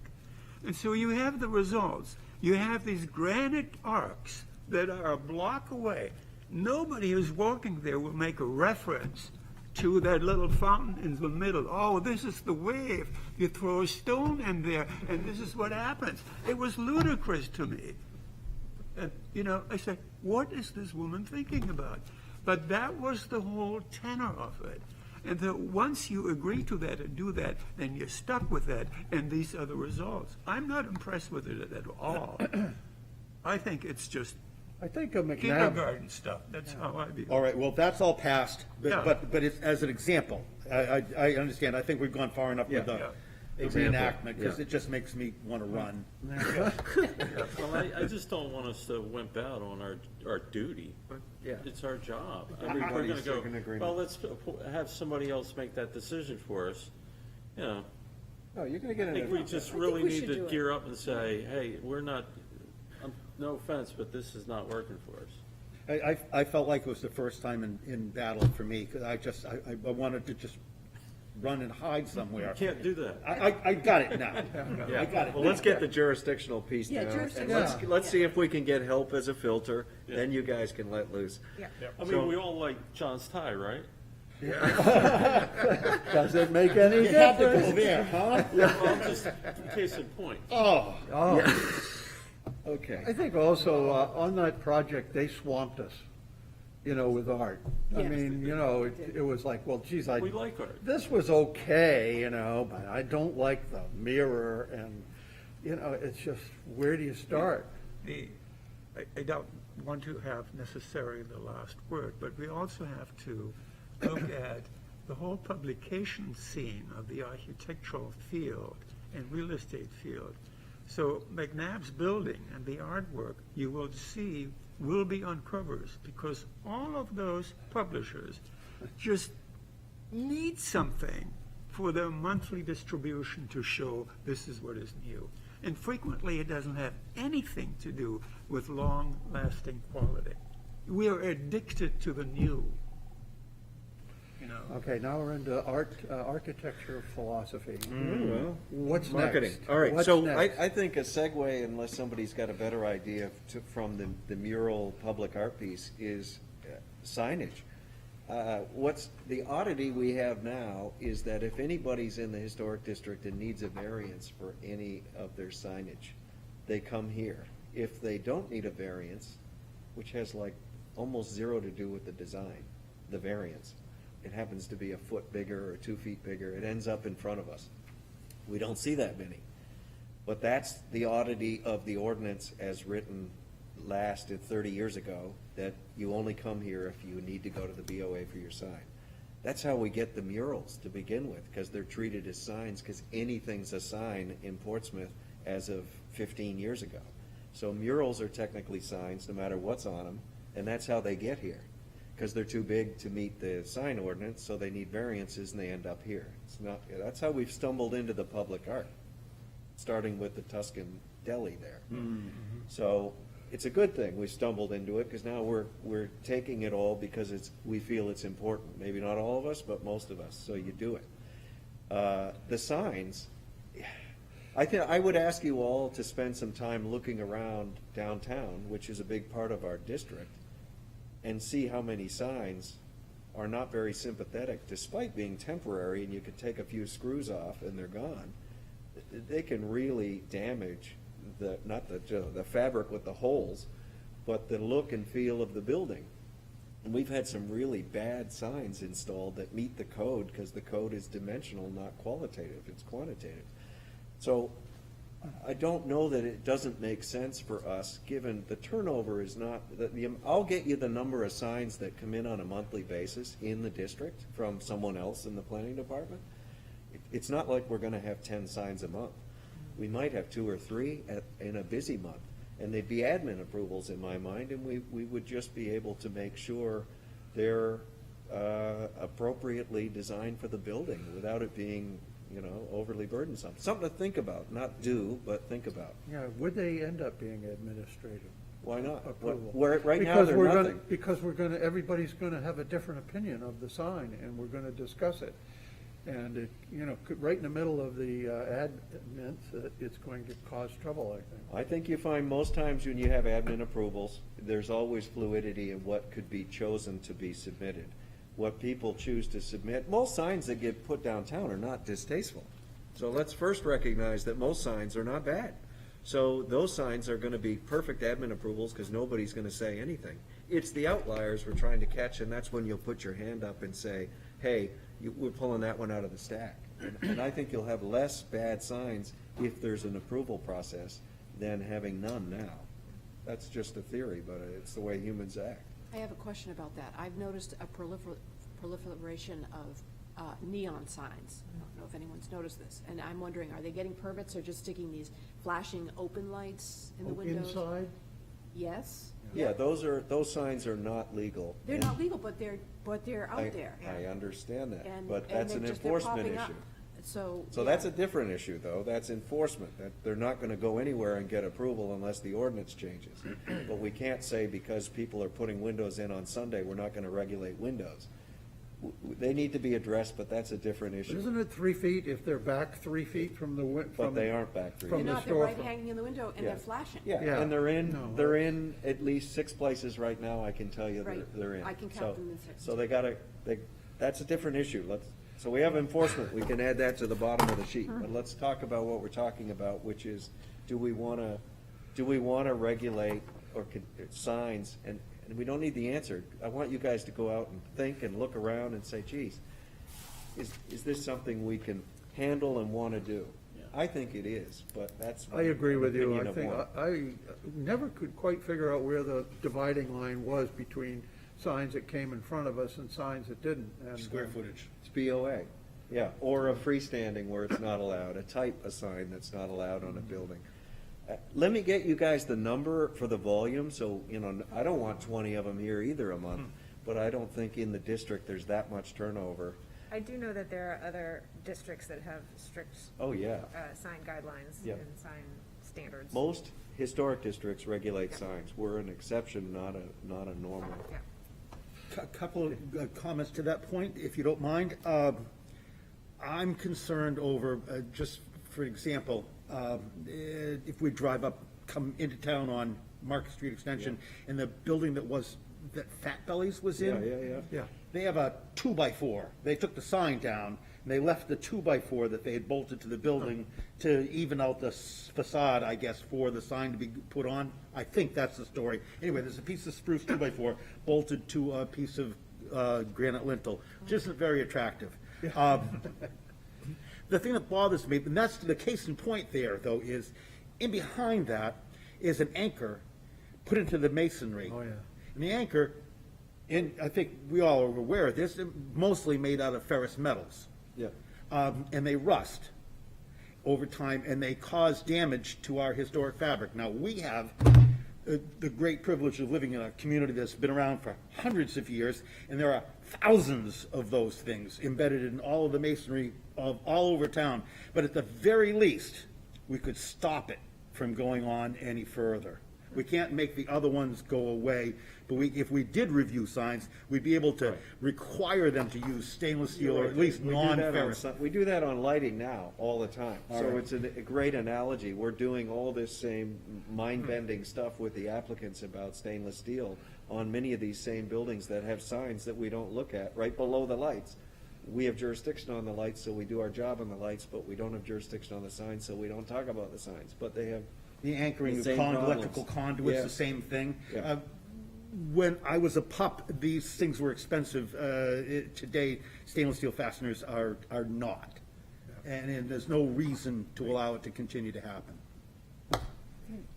I think it would be helpful if we eventually come up with some basic guidelines, like our interior, what are they, when they're lit from the back? interior lit. Interior Yeah. lit signs. Yeah, that's If in we the could, guide. if we could put some basic guidelines out and say, these are okay and these are not. If there's any specific materials, I know in Stowe, Vermont, every Yep. sign has to be Yep. made of wood. So if we can come up with a few basic guidelines, then I think from an administrative approval, we would cut out a lot of Exactly. things that it's like, why are we even looking at this? So just so people here don't maybe panic when they hear about Stowe and Wood or Amherst or somewhere, I know that's not what you're saying, but I think what we want to do is put our toe in the water, right? And we want to eliminate the externalities, the extremes. Yeah. So our menu is going to be pretty robust of what's acceptable, because we're just trying to knock off the internally lit plastic sign that once in a while gets screwed onto a building, and stuff like that. That's what I'm imagining you're asking me to do, is start with the, outer orbit, and let's not bite off more than we can chew and get embroiled in a problem with the chamber or the business community because we're all of a sudden being too restrictive. That's not what I'm suggesting. Well, I think your idea of how many signs Yeah. a month are we looking at? Yep. Because I don't want to be here till midnight Nor do looking I. at signs either. I think we can thread that needle and improve significantly our downtown by doing this. So, before we get into more complicated things, which we don't need to spend a ton of time on, but elevated buildings, this came out of my Charleston thing in the summer.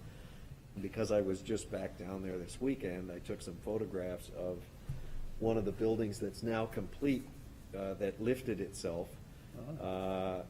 We are going to, so before I circulate that, we have properties in the south end that are very vulnerable to sea level rise and storm surges. Salter Street, Prey, Holmes, where Sanders is, that's all really low.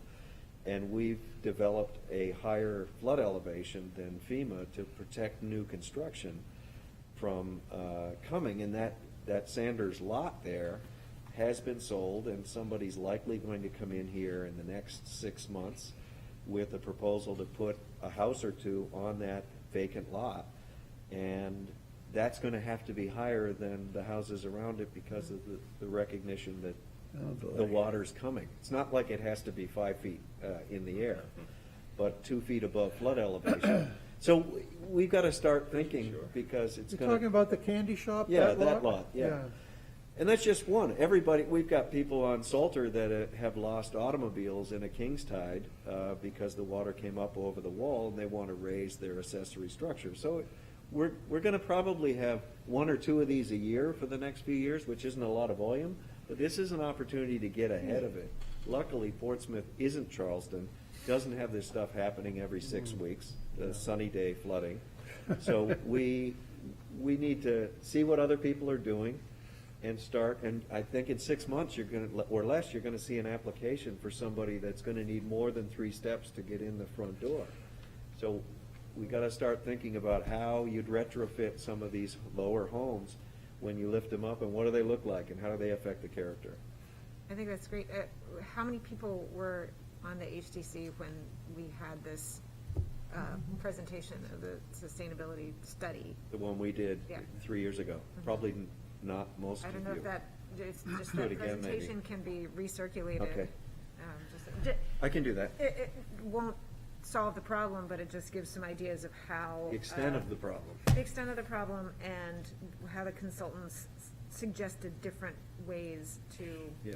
control some of the water. Flood-proofing, dry-proofing, elevating, relocating in the worst-case scenario. Right. Yeah, and where, it'll be good for those of you that didn't see it, as it is, I think, 3 years old at this point, which areas, especially of the south end, are most vulnerable, which is kind of what I just described, that, And what you were describing about the steps, that's also can be building code, and, so, you know, I think that it's gonna have to be more lenient standards from the building department as well as us. If somebody has to lift their house up 1.5 feet and they have to add 2 steps, and they're right on the street,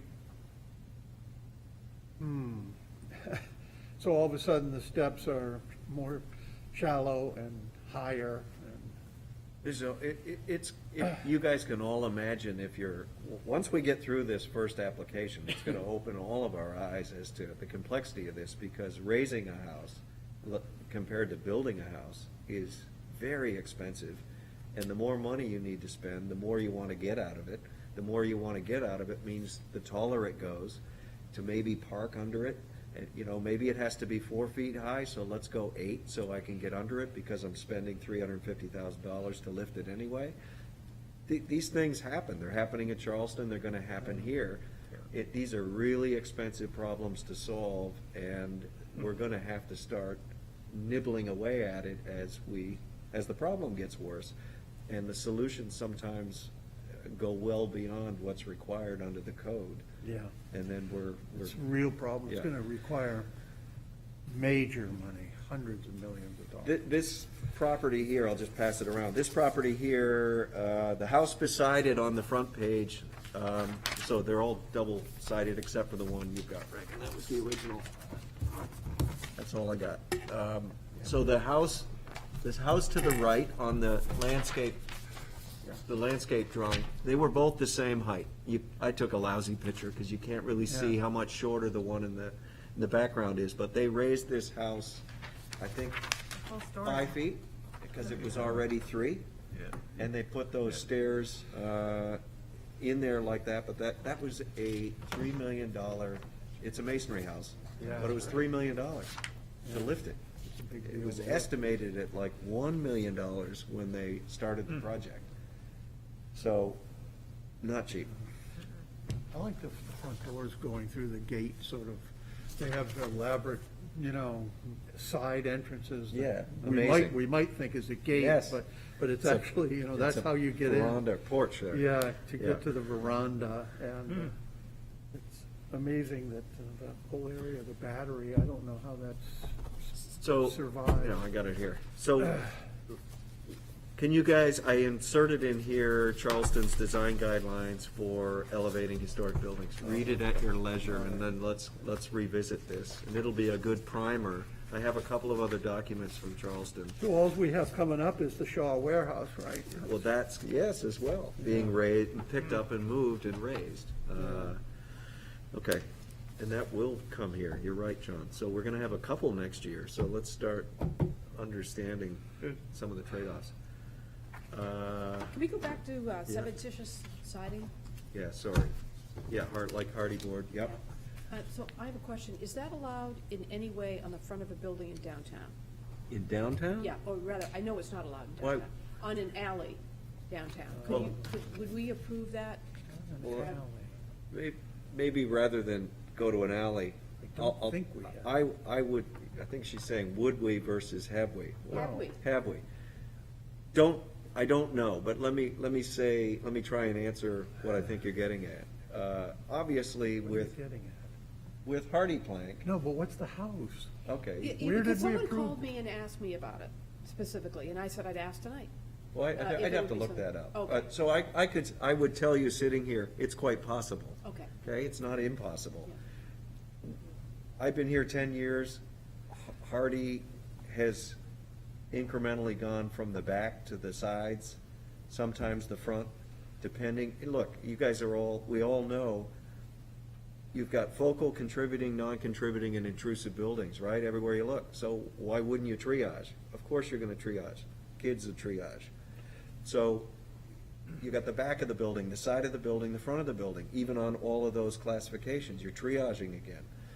You've got something that's contributing but so beat up, it needs to be replaced, or that it's got no visibility versus some visibility versus a lot. So these are the things we all deal with every application. That's why there is no jurisprudence to say you get what the other guy got. You're not the same thing. So the reason I put the hardy or the cementitious siding on here is we seem to be moving, as you'd expect through time, with and different composition of membership. So we've got the cultural trend of Portsmouth plus the shift of membership and the chemistry you guys all create with one another as individuals, which can be a very different place than where you'd think you'd get. I mean, I sit here, I'm the common denominator for 10 years that has seen 40 of you move through here, and there's only 9 at one time, right? So there is a shift and a composition and a chemistry that plays itself out, as you'd expect, with how you interpret how to deal with those situations. And the hardy is, like AZAC, is fluid through time as to, it's finding its way to the front of the house, I guess is why I put it on here.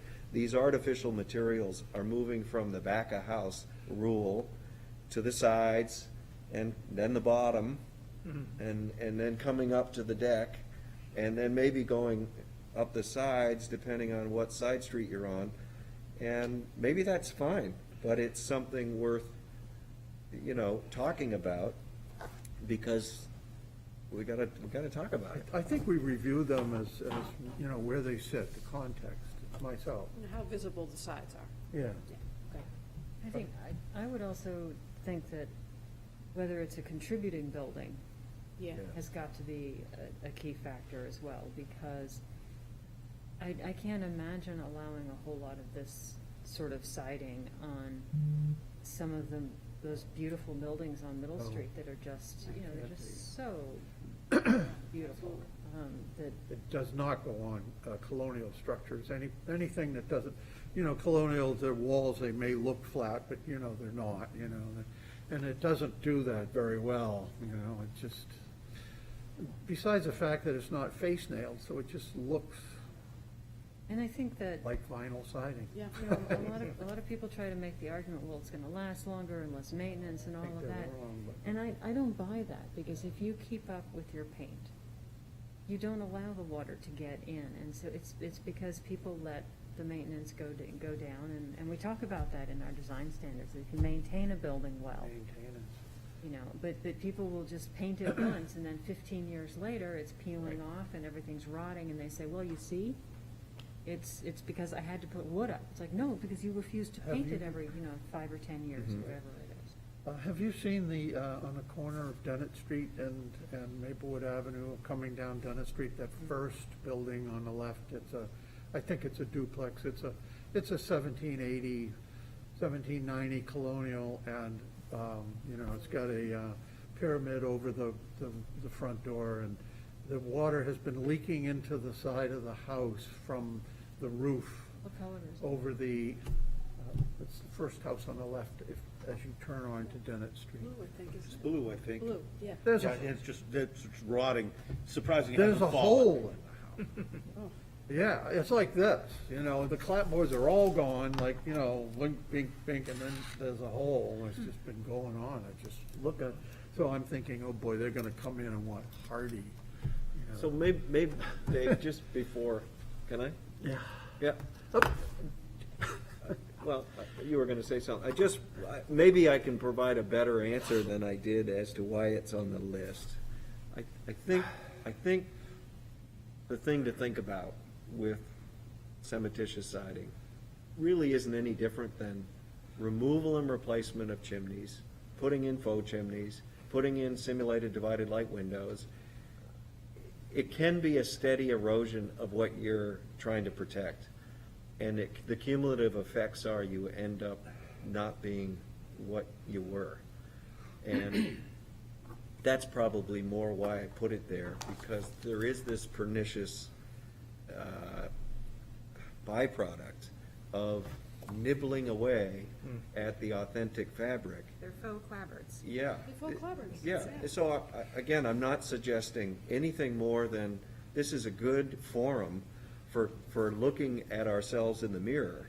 And this is a hard job for you guys to tell somebody that's standing there some of the time, that, no, you've got to go out and use an authentic, especially windows, right? It's a really hard conversation. But when you replace that 100-year-old or 80-year-old or 200-year-old window, you know that the windows that are going in there are headed for a dumpster in 30 to 40 years, because the gas is gonna leak, and let alone, it's gonna look like a single pane of glass that's oil sheening when you drive by it, rather than the wavy glass for the rest of time, because you're never gonna replace what's there unless you get real lucky and people spend real money 50 years from now putting reproduction glass in. So, I don't have the answer, but I think it's worth recognizing what you all struggle with, meeting to meeting, year to year, it's easy to think everything is better than last year, but is it? You know? We're gonna have to struggle through it, because in some situations, cementitious siding's required for a fire rating. Yeah. That's what this was. So, yeah, Oh, we yeah. can't just say, well, And I think it's too it's out bad, of our hands. you know, you're. I don't disagree, but you can put den glass underneath wood siding and meet your fire rated separation. A lot of the time, it's about how it affects the trim and the wall the coming out. But, you know, we need to educate each other, you guys especially need to educate me on techniques that can be utilized to avoid the building code ruining our historic district because we didn't roll up our sleeves to see there is actually a substitute, right? Because often there is, and it may cost more and be more labor intensive, but sometimes it's gotta be worth it. Of course, what's happening too is the egress windows, and the only way that, most small colonials, especially on the second floor with the smaller windows, don't meet 4.7 square feet. Right. And so our inspector is allowing what is essentially a casement window. They allow a casement, but in Portsmouth, we allow a smaller window because they can waive it for a historic structure. We will allow a smaller opening than the 4.3 or whatever. Oh, yes. So- If so it's that- got, if it has that particular hardware on the outswinging casement window, and, there's some other regulations as far as distance off the floor and stuff like that. But, essentially, that's been forced upon us. To a degree, but Yeah. they didn't have to waive some double hungs they're allowing to stay in because they meet a 3.5, where they don't have to. And the other thing is, when you've got the casement window, there's a big difference between a Green Mountain or Oh, a boy, is LePage there ever. double hung, Yeah. that looks double hung and it's a casement versus an Anderson. It's a fabulous window. So, again, triage, right? Yeah, when we had another building inspector, and I'm specifically thinking of like Roger and such, Yeah. they made exceptions, for older homes, and it was good. And then all of a sudden, it's like, oh no, this is not fire code, this doesn't work, and all that. Yeah. You know, But we have had some, you're right, it's not like it used to be, but it's No. not as bad as it could be, and we need a second line of defense, which is the highest quality casement window that looks double hung as possible, and I think we're largely in that place, but you're right, that casement window is not on the list, and it's something we struggle with for 6 of my 10 years, and maybe it's just been, we've. are you familiar with that Green Mountain? I've seen them, yes. Yeah, they're- Professionally, I've lived a very, very lucky life. I had people like Roger and his like in other communities. Because of the kind of business that I performed, I never had those kinds of problems. Everything was, how do we make this work? Rather than you have to do it this way. I was Yeah. old, it was back in the old days or whatever. I was very lucky, very, very lucky. I never had a problem. I feel good now that I'm out of the business, too. But I think more and more, we're gonna run into a situation where the composite materials are gonna get better, They're gonna get more stable.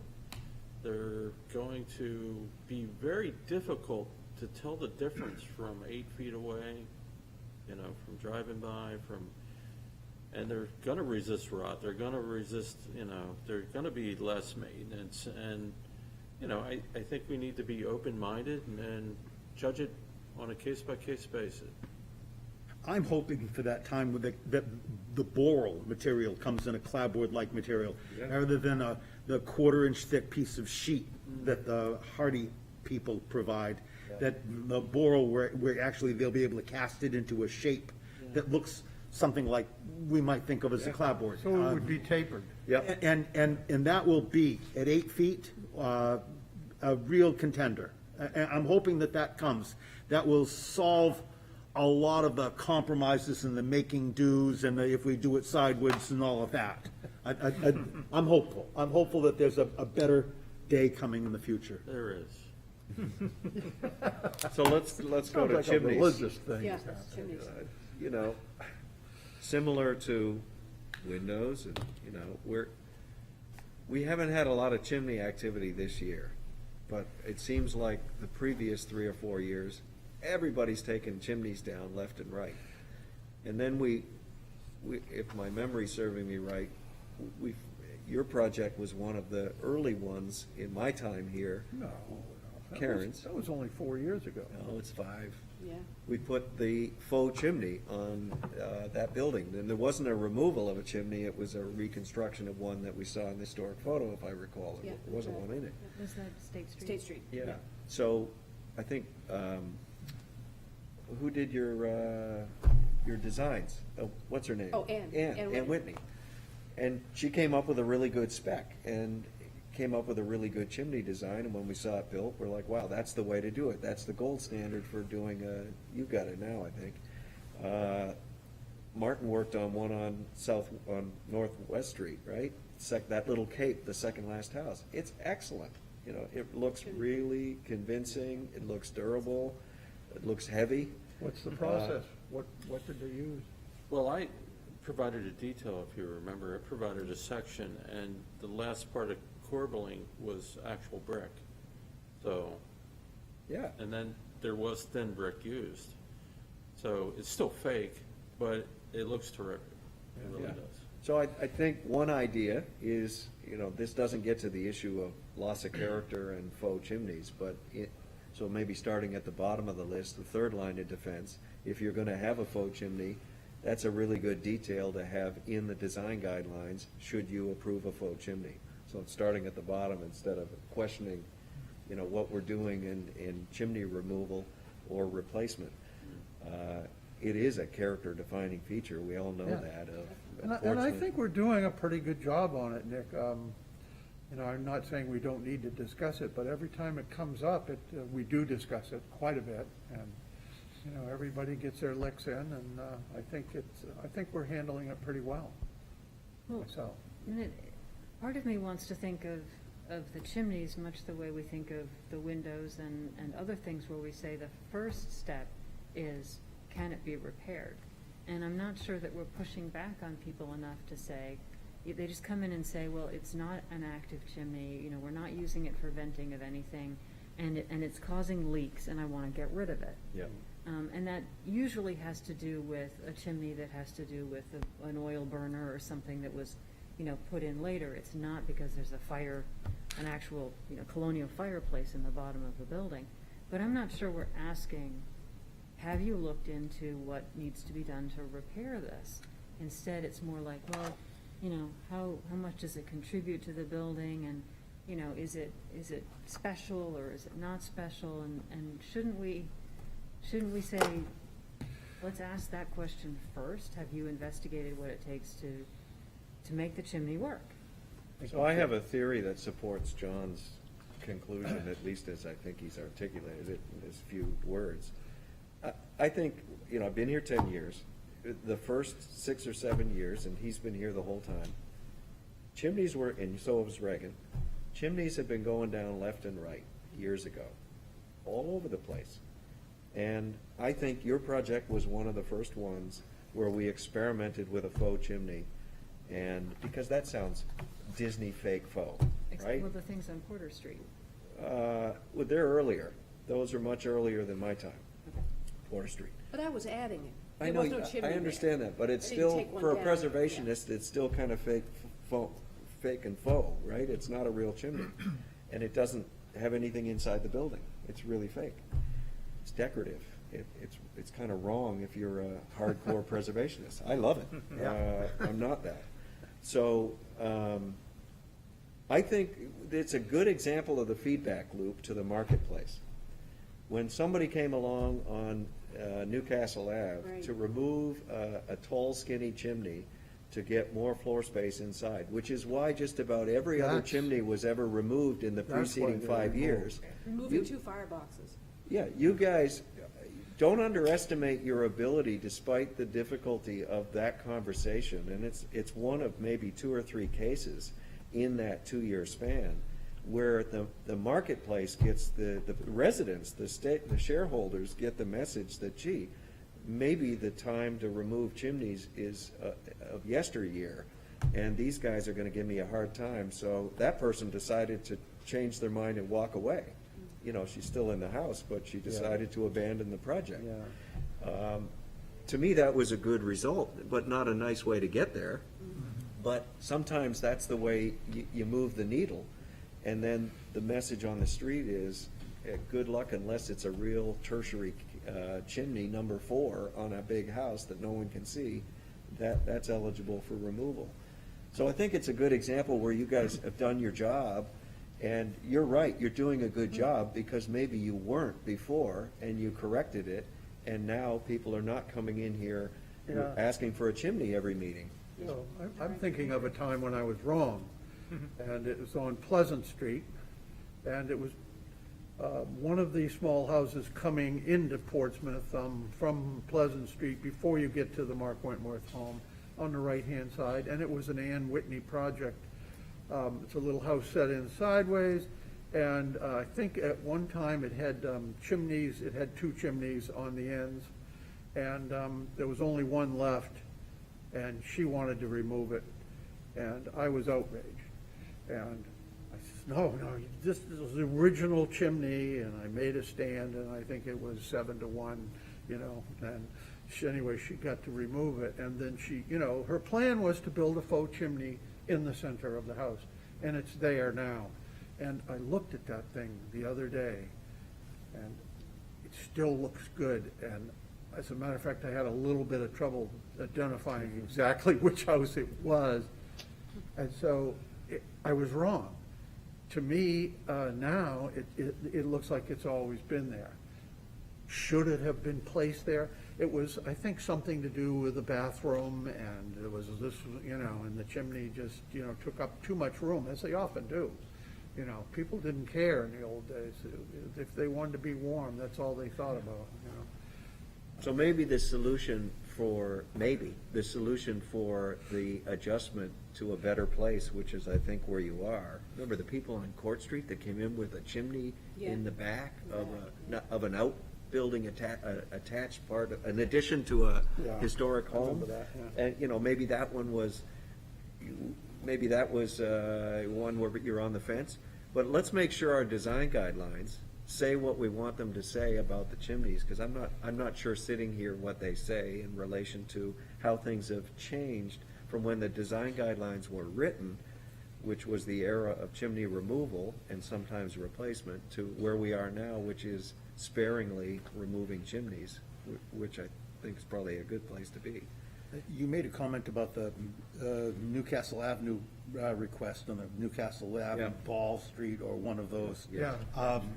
And that one sort of bothered me, because I have a way of looking at chimneys as being kind of defining elements on the interiors of buildings. We speak about the cornice work, and you talk about the drilling holes and whatnot, that the impact of a chimney on the interior of a building has profound effect, because it was a significant element, as the chairman has said.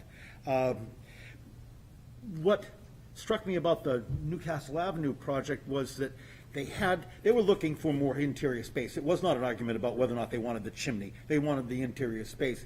But that building on that site had adequate room for what we would refer to as a traditional extension to the building, one that we've seen done hundreds of times in our historic district, where this is one of the ways that these buildings were added on to allow for communication around the fact that there was a chimney there. And she had plenty of room to do that. So it seemed highly, to me, highly justifiable to say that that chimney should be retained. She had, no desire to put one back, and I'm not even sure one could build one that. Very tall. It was very tall. And it had a twin, And there was another one that was gonna be hard to match, all of those Right, things. right, But to me, the thing that I thought we were accomplishing was to be able to keep the floor plan of the house from having been hacked up. And allowing for plenty of opportunity for that addition of extra square footage that she felt she needed to have. I felt quite justified in digging my heels in on that one, but it still, I think, was for everybody, and you know very well, it was uncomfortable to tell people no. Exactly, yeah. So, And I think the other one, sorry, No, Reagan, the go other building that I think we may or may not have gone the right way on is the Pumpkin House on the corner of Pleasant and Yep. Yeah. Court, because I think Paige made the point that the chimneys on that building spoke to what was going on inside the building. And by allowing that chimney to be taken down, that history inside that building is now gone. So this is a situation where, yes, our purview is the outside, but we know darn well that decisions that we make about the outside are affecting what's going on inside. And that was a big kitchen fireplace that was attached to that chimney. That was, yeah. Yeah. I mean, I'm sure that's gone.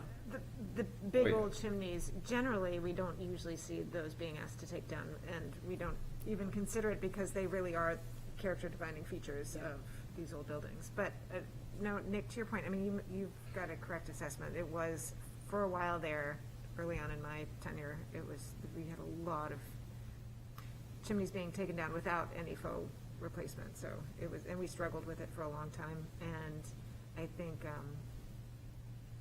for whatever reason now, maybe we've discouraged people from removing the chimneys, which is not a bad thing. I think that you have, We do because that. remember, I'm your representative, right? For better or worse.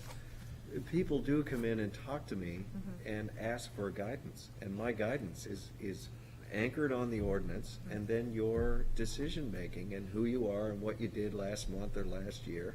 War And- stories. And if you've taken down 8 chimneys in the last 2 years, it's hard for me to tell the person, you're not gonna be able to take a chimney down.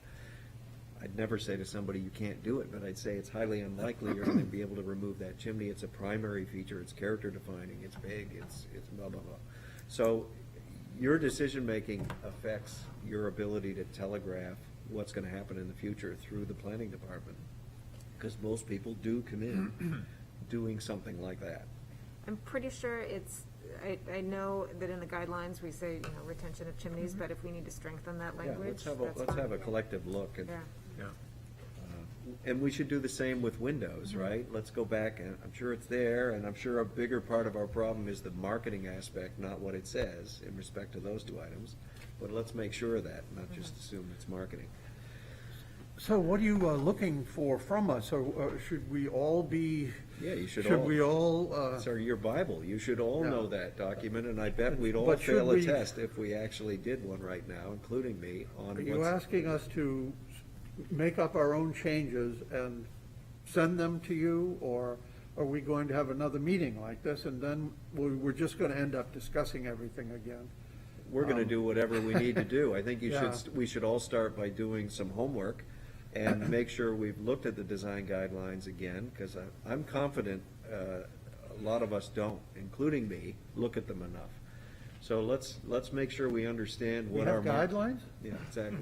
Our marketing material is before we charge off in a certain direction.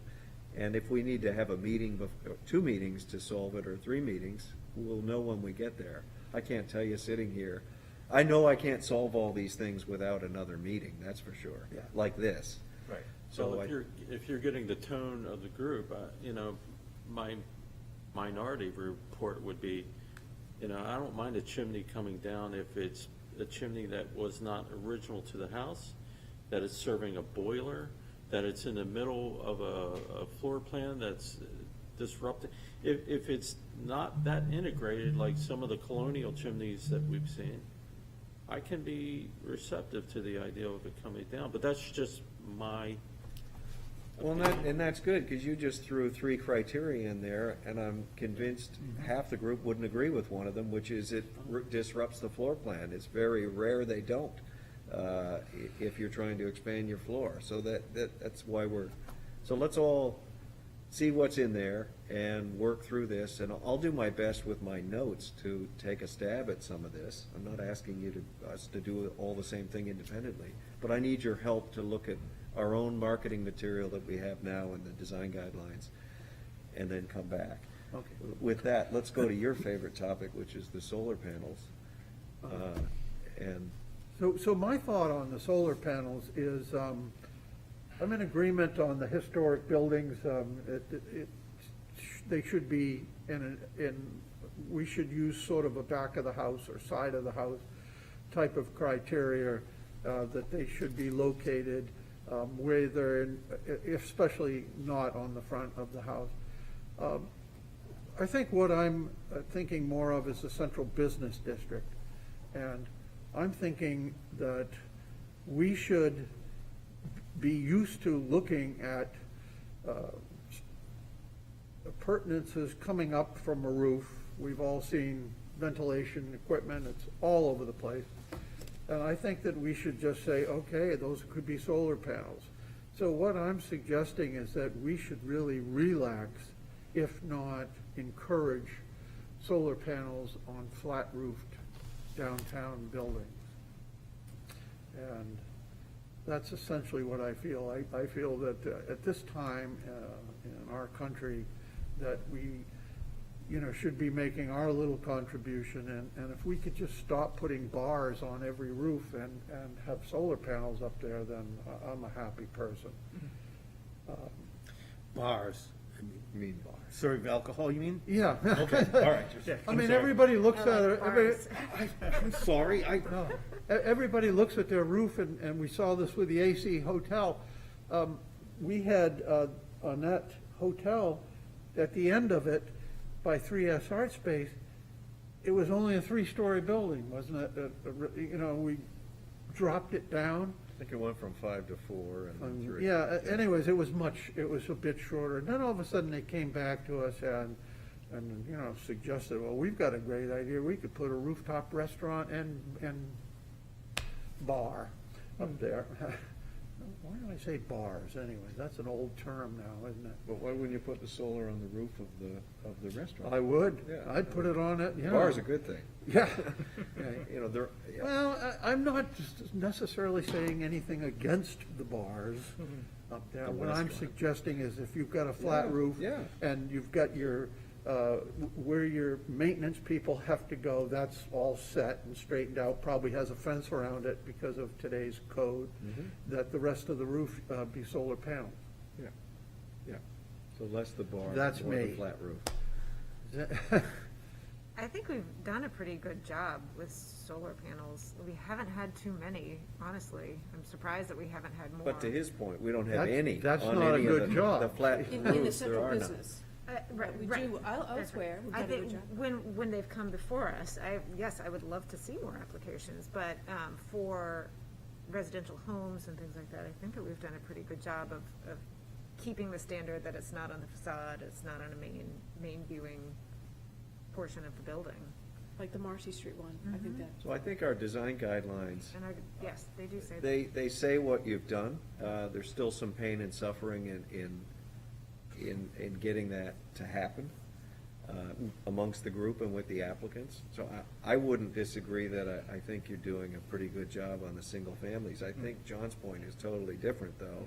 We got all these flat roofs, and none of them have solar panels that I know of any new construction. Don't And, even ask. Right. well, they don't ask, but we maybe don't market either, back to our material. We could And the make spokes. it a requirement. Well, Jeez. that's That maybe. encourages, I definitely Yeah. don't go for that, but Yeah. doesn't that encourage more flat roofs? Then we're trying to get out of the flat roofs, and so if we. We're not try- doing a very good Yeah, job we of haven't getting got out of that flat anyway. roof. So, But that. But even our classic mansards have a flat roof on the top. Yeah. so then let's be, you're not wrong, that's a conversation worth having about the future roofs. But to John's point again, everything that's been done in 10 years is flat, and there's a lot out there, and there's no solar on it, and it doesn't mean you can just, I'm not advocating you just stick it on willy-nilly. No. But there's some big buildings down there that you would not see the solar on if it was not hanging off the side of the building or near the cornice. So are you saying we should just make, like, are you saying you incentivize them by making them just administrative approvals or something? What? I don't how are know, you- I don't know, but, No, I don't. me, Yeah. Nick is saying, I don't know the answer to Okay. that. He's raising the issue. Yeah. I think it's a good issue. I'm not sure how to solve it, but I would say to you, we need a performance standard so it doesn't end up being a nightmare Okay, fine. to look at.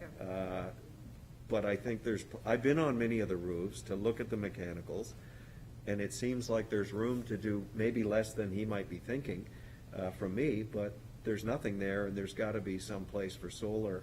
And we have a lot of buildings we've approved, some built, some not built, some coming, that we should look at our design guidelines and at a minimum, welcome the prospect of doing it on these new buildings. Can I speak to this? It's Yeah. my favorite subject. Yeah. I know it is. Yeah, I was hoping. The only good solar panel is ones you don't see. And we have solar panels on top of the brick market. I hate the damn things. They're overpromised and underdelivered. Well, you don't see them yet on the brick market, so just, Right.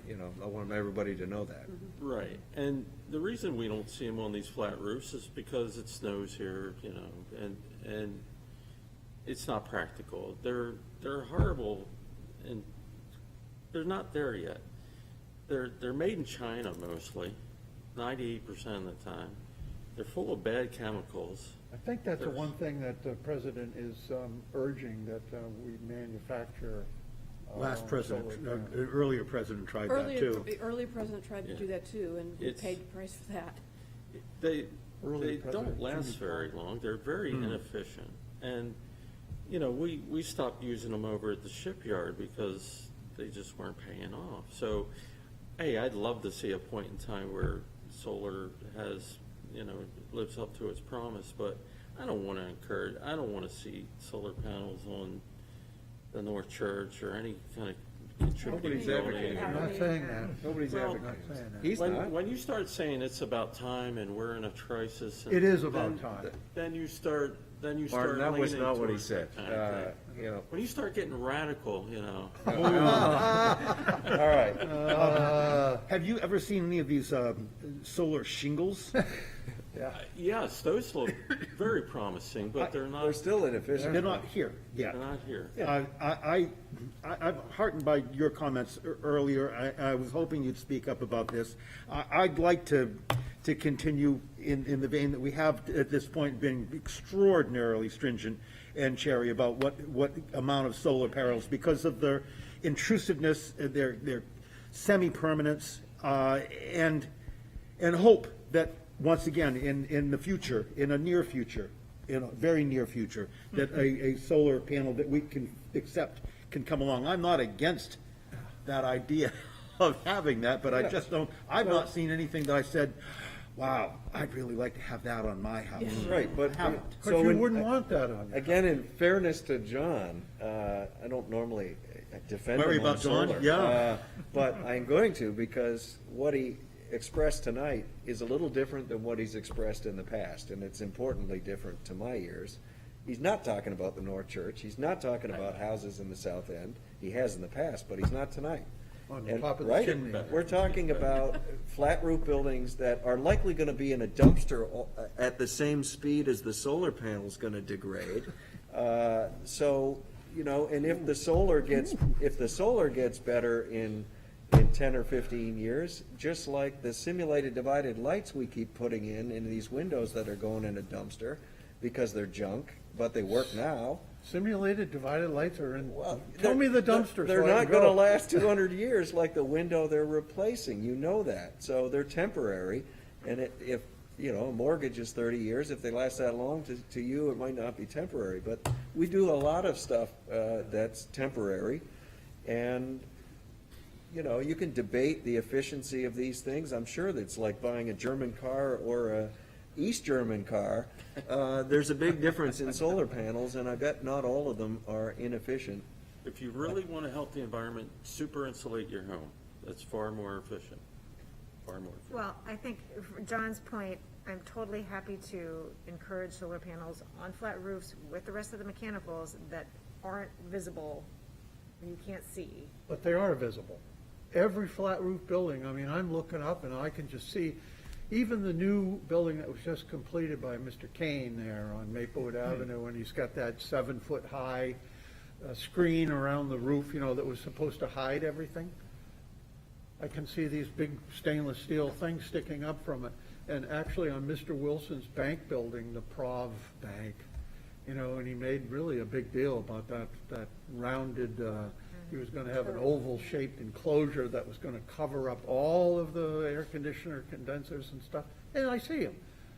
I can see him now, and I can see a stack coming up that's Yes. about 8 or 10 feet high. But a solar panel is not a stack, so it No, should be. it would be like that Yeah, high, you know. It should be more easily hidden. No, but, yes, I just want to say that I think that we just have to sort of not be outraged if you happen to catch a glimpse of them. Well, I'm gonna add to your argument, because it sounded like both things were being presented in there, but I agree with you that unless you're standing right in front of the buildings where you cannot see on the roof when you're near them, when you get away from them, because we still have so many open surface parking lots that allow you to see across blocks from urban renewal, those will disappear over time, and it'll get harder to see those roofs. But the roofs, your point I think you're making is the roofs are full of clutter. And if they're clutter, what's beautiful about them anyway? I would argue you may actually be able to use the solar panels to soften the clutter on these roofs, because they're not pretty. And even if you don't make it better, it will disappear, just like the stuff that's on the roof now disappears, just like the 3 transformer cans on the pole outside that you drive by every day and you no longer see will disappear. So maybe the solar is actually a way to mitigate the roofs and the junk we put on them, if it's done right. Believe me, think the market will I'm more dictate it. conservative than Dave on these things. I may not sound it, but So, you know, that's, I just want to say, how did I get this way? Was looking at the McIntyre building, and there are solar panels on top of the McIntyre building. Do you know when they were installed? 1976. Jimmy Carter had those panels put up there on that federal building, and probably many other federal buildings. My dad put them And on. as soon as 1980 came along and another president came along who happened to favor oil, he stopped all of the solar panels. They weren't functioning, they shut them down. They're still sitting up there because it probably cost too much money to take them off. Those are big ones. Those are the ones that the coolant goes through, something like that. I think it was the low point in one of the low points that we've had in the last 30, 40 years in our country's history, because we had the opportunity to continue on, pause? and we didn't. Go ahead. I'm kidding. No. I just want to add a footnote. I hit Nick. To what we have been accustomed to see visually. You know, we don't talk frequently about the HVAC equipment that has been on these roofs for years and years and years. We don't talk about these little telecommunication antennas that you see everywhere now. We don't talk that much about restaurant kitchen exhausts because we're just used to them. So we discard a lot of these objects that we could look at just as critically as a solar panel now, but we don't, because we have become used to them. So I think I just want us to become aware of the way we see things and how we see them, That's how we create the affects how we judgment. feel. Yeah. Yeah, that, I was trying to make that point. I mean, going way back, I would prefer to see streetcars in Portsmouth than cars. So, and maybe someday we'll get there, that'd be great. Well, we will. Yeah. Yeah. But let's all make an effort to look at there is a solar section, it's very small. Let's have a look at it. Again, I apologize, I haven't done all that before I got here. But I'll look at that, you should look at that. Let's see if it needs any adjustment or not. Where are we now? You know, I had blanket approvals on here only because I think we might want to consider, I like blanket approvals, I think they make sense, but I think we need a sunset clause. So we don't tie the hands of the future HDC if we choose the wrong solar panel because they're made in China instead of somewhere else. Let's make sure what we do. See, it's a slippery slope. Works over time. You know, the windows at the Rockingham, it was a bit of a mess there when we tried to clean it up a few years ago, and I think we did a good job cleaning it up, but you can see there's still some inefficiency, and what is or equal, you know, and who's making that determination if Anderson's no longer in business? So that's all I wanted to, unless you have other stuff to add to blanket approvals, I think a sunset clause is not a bad idea, so they're not forever. Anyway, anybody agree or disagree? Yeah. Yeah. I was on the commission when we first started the blanket approval on the Rockingham Hotel. It made sense. I felt like, and I'm stupid, I wasn't looking forward at all. I looked backwards a lot. Which is what we do. And I thought that really what we were at was a break point of everyone that owned one of those units was going to swap out their sash because the stuff that it was put in or the condition it was in was all fairly uniform. I had no idea that it was going to be 30 years hence and people were still going to be swapping out windows. And the manufacturer and supplier that we had given a blanket approval for was gone. I never anticipated that happening at all. So I'll take blame for that one. Okay. We'll fix it. There you go. Thanks a lot. It's not all you. Yeah. So we already did the downtown sign review on my little list here, and then we can go to anybody else's list. The four-step design process, I actually think it works. I just think we fall out of sometimes Yeah. habit, and maybe I don't do a good enough job prepping the applicant, because they're coming in with architectural style when they're dealing with boy. massing, and it's because they're trying to come up with a massing that's not very clean. So they want to buttress it with, hey, yeah, but it's going to look like this, so it'll actually be cool. And Mark would always bring his landscape Oh, architect. God, yeah. What the heck's the story with? Work cheap or something. Yes, Margot. I mean, I think my complaint about the massing that comes in front of us is that it comes fait accompli. And it comes with all these, you know, the bells and the whistles and Yeah. the trees Yeah, that hide trees. half of Yeah, everything. And, you know, to Kane's credit, when he did the Maplewood project, they brought naked, different shapes, turned in different places, and, you know, this way Right. and that way, and they actually gave us an opportunity to react to different sizes Shapes, and yep. shapes and Yep. placements. And I think that we're allowing way too many people to skip over that, and then, I agree. and they lock, Yeah.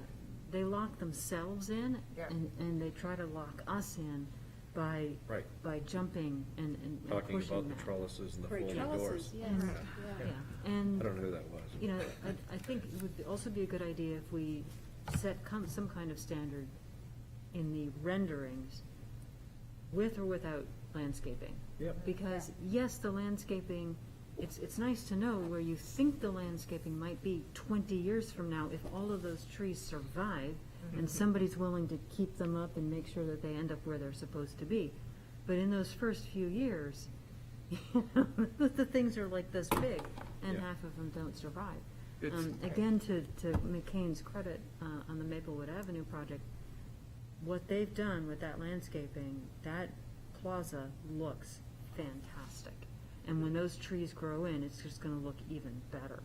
But we didn't approve that building with a whole lot of that landscaping in the renderings, hiding all Yeah. sorts of things and trying to prove to us that the building isn't gonna look 5 stories tall because there's gonna be this, you know, mature tree in front.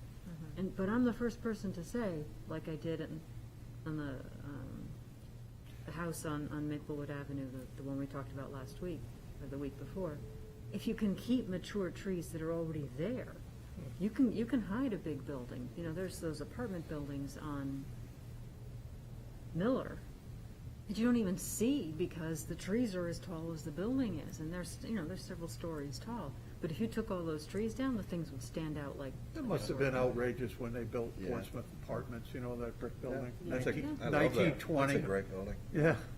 But the trees are mature, but Yeah.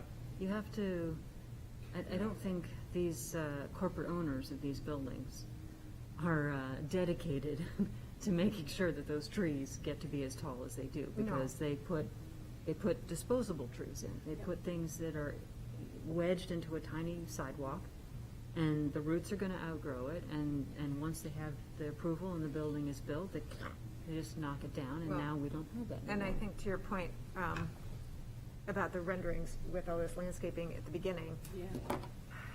I believe it's a tactic that the developers and architects use to show us a pretty picture of what it's gonna look like, and I think we have to It's what set a better, We do. We need to be clearer. Yeah. clearer Yeah, standard to it's- say, this, you can't show us this in the beginning. Right, it's not It's just- what we in the industry actually call eye candy. Yeah, it's, and I see it frequently, and it really unnerves me, you know. You should come up with a schematic design, schematic volumes that explains the program within the site, even without any window details. You just want to see the massing. Yep. And the descriptions can be given such that it makes sense to us or doesn't make sense to us. And so frequently we'll also get into the language. And I think in one of the projects, the applicants were talking about viewing corridors. Now, if I stand on one corner of the intersection and look at the other corner of the intersection, I don't call that a viewing corridor. But the language is there, and we get sucked into this, you know? And it really, well, it just, If I hear the word activate oh, my God, one more yes, time, yeah, we're yeah, activating the yeah, rooftop. Yeah. Talking about. Can I address this? I feel totally different about when someone shows up with a marshmallow. I can't tell what the hell it's gonna be. I mean, we had talked about the Rockingham Hotel. If that came to us as a massing study, just a white block, we'd say, no way, it's too big. It wouldn't work. And yet, it's one of our prized buildings in town. I mean, it's like a large person. You put them in a pinstripe suit, it looks different. If you put them in a white suit or a black, you're gonna get a different effect. So, to me, a white block is not telling me anything. So shade it. Fine, ask for a I'm shaded sorry, block. it's just, I think it's misleading, and it's a waste of a session, and, I really feel totally different about how. If you had been on the commission when Heinz came in with the 16 Congress Street building, popovers, or whatever you want to call it, and he brought that in and did a massing study on it. It was the first, I was educated in massing studies at that point.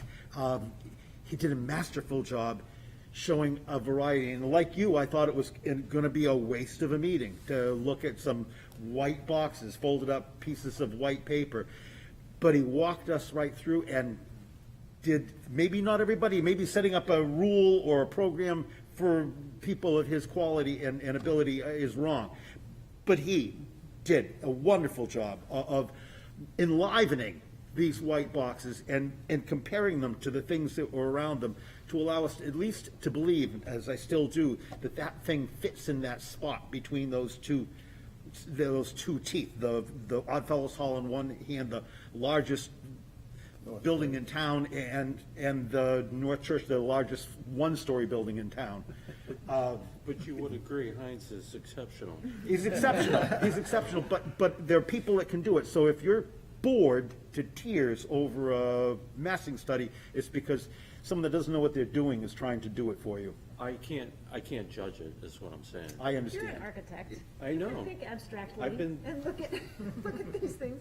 But you have to admit, when they bring us these fully detailed and articulated drawings, suddenly we're talking about window muntins. Not Right, me. yeah. Well, but everybody, you know, that gets too distracting. I can understand when I'm being fooled. And it's okay to give me the, you know, the big show. I think, I don't mind that. I think what is important is for the applicant to be able to engage you in his own reasoning. If there is not enough reasoning, they will apply candy, what I call candy. And that is what makes everything subsequent to that very nebulous. As some of you will recall, I think, that project got approved at the first session, didn't it? Which? Popovers. Who's? Popovers. Yes. Oh, It got- say it went- what it again? went right through. Popovers. Yeah, it went right through. We had one formal meeting, and it got approved at the formal. No, you had at the 4 first- meetings for popovers. If it's you, you're talking about when you did it? Yeah. I pulled the files. There Yeah. was only 4 meetings in 3 months, which is remarkable. You did the massing. You wouldn't go from massing to a finished product, No. like he just described. You went from massing to architecture. And we had some And then the options even details, there. and you went, and the details came later. So I think in fairness to everybody, you know, it's not easy to do what Heinz did for everybody, but in fairness, it's also not fair to say, you're right about the Rockingham. I can't imagine looking at that. Or the But South that's an Church. outlier. Or the They're- South Church. Yeah, but that's also an outlier. What we're looking at for the last 50 years in Portsmouth, and find one example that isn't it, and I'll buy you a beer. Everybody that comes in Buy you a here, beer, eh? yeah, everybody that comes in here with a massing, a building mass, is generally consistent with what's around it. So they're not doing the Rockingham. We haven't had a 10-story building in the north end because it's not allowed, right? So if somebody comes along like Frank Jones, which we might have a modern day version of that person that came in and did a project we've talked about a lot tonight, they're gonna roll up their sleeves and they're gonna fight, and they're gonna, like Frank would have done with the locals, to tear down 3-story things and build a 6 or 7-story thing, a 75-foot building. If somebody wants to do that, they're gonna have to fight, and we should let them fight, and we should listen and fight back and get another Rockingham. But the Rockingham is an outlier. It's an extreme outcome that's successful. What we're used to seeing is people coming in with massing that's pretty consistent with what's around it. So we don't need to see all the punched openings, the skin on the building, the landscaping, to know whether the massing fits the context. So It's a you start. know, I think It's a start. But I think there's something in between getting a marshmallow, as you describe it, Right. Martin, which in some cases is a very accurate description of what we Oh, get. absolutely. And something that has, Door you know, handles. simple lines that just say, you know, this part is curved, this is 3 stories, this is, you know, we're thinking about arches in our fenestration versus squares. I think there's some very simple things that you can put on it, but then again, give us some options. You know, the building that we were talking about on Rains Avenue last time we met, when you brought up the point that where's the front of the building? Should it be here? Should it be there? We should be given the option of seeing what it looks like when you flip that building around. But they've gotten so far down the road that they're not even thinking that way. They've locked themselves in, and if we insist that they take those steps back, and that they show us these different options, then I think we have a better chance on both sides of having better That products. happens all the time. They do, they lock themselves in to us. They've got what they want, you know, and then they'll nibble some things away. Well, we'll just knock this corner off and then you'll be happy. It's, Or Yeah, or one of the- yeah. they go over where they know we'll allow, so that they can then knock it back it back down. and say, yeah, we gave up a lot of stuff. It's like, you Right. already knew you were gonna give that up. but I think one thing we've done with Rains Avenue is we have managed to keep pushing them back, you know, but they keep coming back yeah. with the same plan. Yeah, the same plan, Yeah, just so I don't different know how well you policies. managed it, right? It's hard, and I think you don't want to start the process on defense, and that's what we end up doing. If too much is given to us, there's a tendency, and I think we all understand it, of them going too far ahead and then making it, for whatever reasons, negotiating back if that's an intention or not. We need to be firmer as a group, so we have 4 meetings instead of 8, because we're struggling to get control of the thing. We think we're being heard, but we're not. I mean, that's another problem. Sometimes, I think it's really important for you guys to help John at the end of a work session when you're dealing with something that's maybe ahead of itself. And that was a good example, the project we just talked about. It's really important to summarize after we think it's all clear what we're saying, so we don't need to summarize and it's late. That 2 minutes to say, okay, whether it's John, the vice chair, somebody needs to say, okay, here's what we're saying. Is it clear? Do you have any questions? So we don't come back and find out half the stuff we said it fell on deaf ears. You know, that's not unimportant. That'll get you to 6 meetings from 8, you know, and then, anyway. Well, I just think that when we look at a massing and we go, oh, okay, that's acceptable. And then they come next meeting and they added some language to it, and they've added some architecture to it. They're like, whoa, that's not what we wanted at all. I don't see where that's much different from the first meeting. It's like, hey, this is what we're planning from, this is the direction we're planning. And cut them off there in the first meeting, which we did with Rains Avenue, I think a couple of times thus far. Now, here's something that bothers me is we have some members that get down to they ask a lot of questions, it's great, and following along. We get to the 4th, 5th, 6th meeting, and then vote no on it. Like, massing's too big. That's, I think, a disservice to the applicant that comes before us, doesn't find out that they're not gonna support it till the last meeting. And I like to let them know, I can support this, or I can't support this. I think that's something we need to get better at, so. Well, I'll talk to that, because I have been against certain projects from the beginning because of the mass. I'm willing to talk about other things, but in the end, I can't just keep saying at the end of every meeting, Martin, that, you know, I haven't changed my opinion. I'm still against it on the mass, and that's what I voted. But you have to say that from day one. If we're Yeah, gonna do did. mass, I'm not supporting this mass. Yeah. And then at each meeting, you can just simply say, I'm not supporting this. I Still would, not if supporting it. Now, that's, that's an odd position, because why do you want to talk about details if you're not And supporting? why would the applicant listen to you The applicant stops listening, and your opinion if? because they're gonna check you off the list. Well, that's- Then they start selling to the 4 people or the 5 people only. I've backed, not so much in this venue, but in a previous time, I found myself on a couple of occasions being dead set against a project that was coming in, but wanting to contribute to keep it from being another kind of awful. Disaster. Well, I think that's what Margot was saying. And so why she I can participates. appreciate that. You do take me by surprise sometimes. But I understand the point of that is there are things I would never want to have happen, but if they're going to, how they put in windows that look normal, I've been in that situation, we all have. I'd like to think, and I don't want to exclude myself from the public conversation. If I'm not going to vote for something, and I know that on the day they bring it in, I don't want to go sit in a lobby. No, but I think in fairness, they're engaged in a multi-million-dollar process.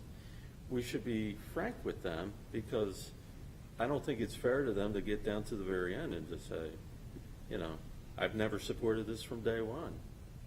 I don't think we need to maintain our credibility as a board, and if we start doing stuff like that, I don't think Well, Martin, I just want to say something to that. I mean, being here for 10 years and seeing 40 people move through, that's never been a problem with this 40 commission. people? Yeah, at least 40. You know, everybody comes into this differently, and everybody doesn't come to the same place with every application in terms of their level of comfort, their level of support, their level of opposition. So I think everybody can do a better job with how they communicate to varying degrees with the applicant. And I think this isn't worth putting a whole lot more time into my ears, because what matters to the applicant primarily is what's the outcome of the process.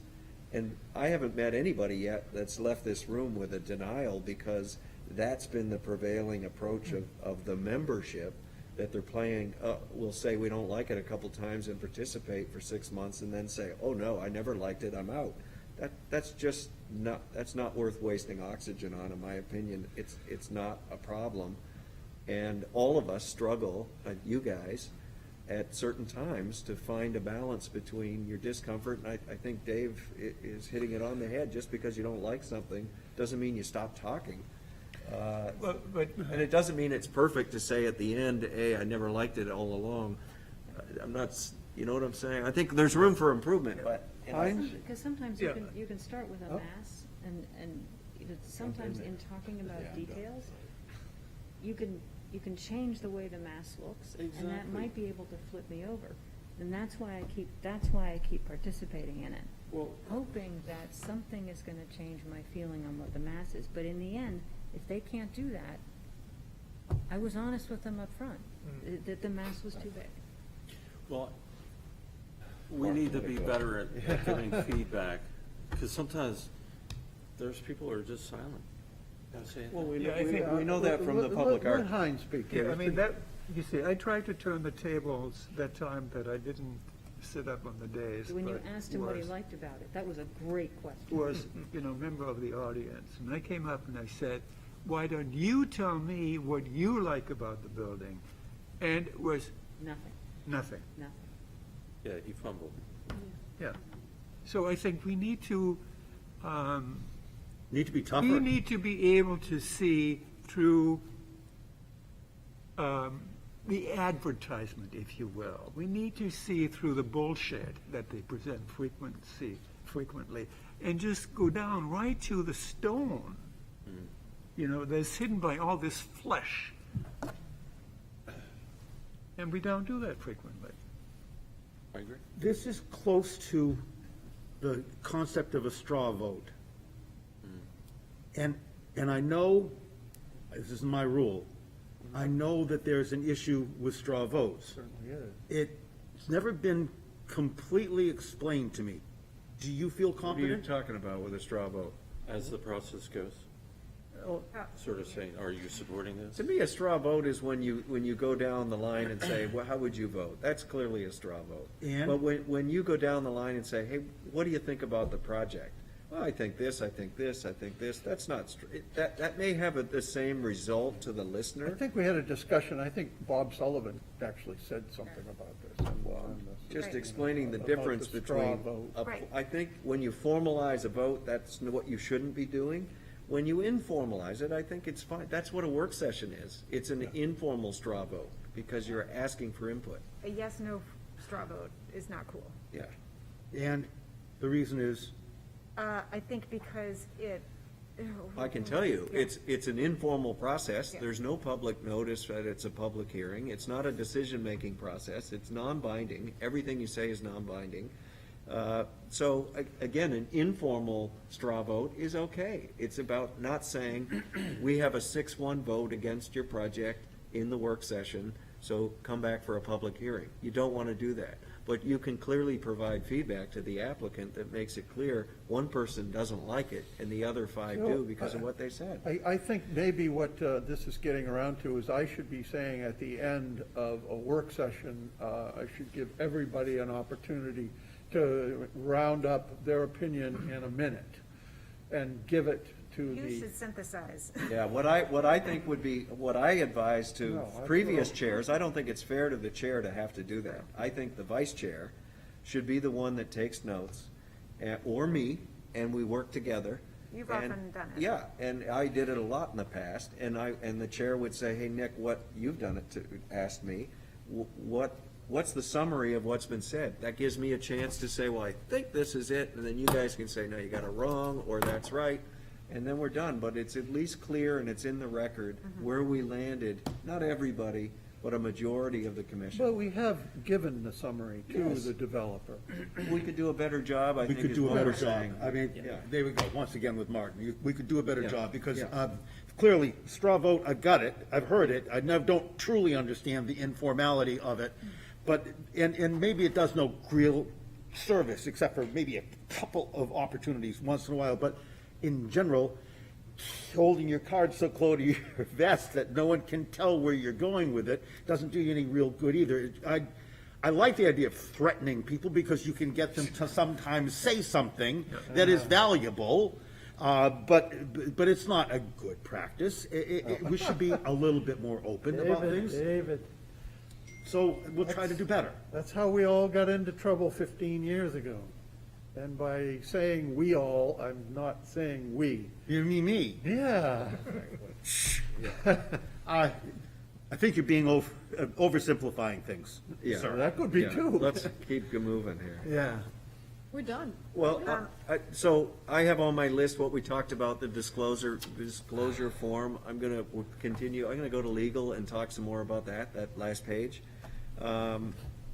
As a complete aside, I think it would be good for us at some point to talk about historic plaques, coming back from Charleston and seeing plaque after plaque, but consistent plaques in the consistent location. Didn't we give a blanket We approval? did to the advocates. They presented Understood, a but design. I think this is into advocacy away from regulation. We've got a celebration of 400 years of Exactly. City of Portsmouth, and maybe that should light a fire under the advocates. This to do city something so about it. undersells itself Yeah. from a heritage tourism standpoint. These signs are beautiful, the advocates have made, but I don't see many of them, and we need to talk about. They haven't done a very good job of marketing. We should call them and Let's have help a them. meeting with them. And let's see if the city could, let's see if, I'm saying as one idea, is there any way the city can help subsidize that effort to promote what we do here? Speaking of which, sir, there is this thing, a program from the state meant to encourage the formation of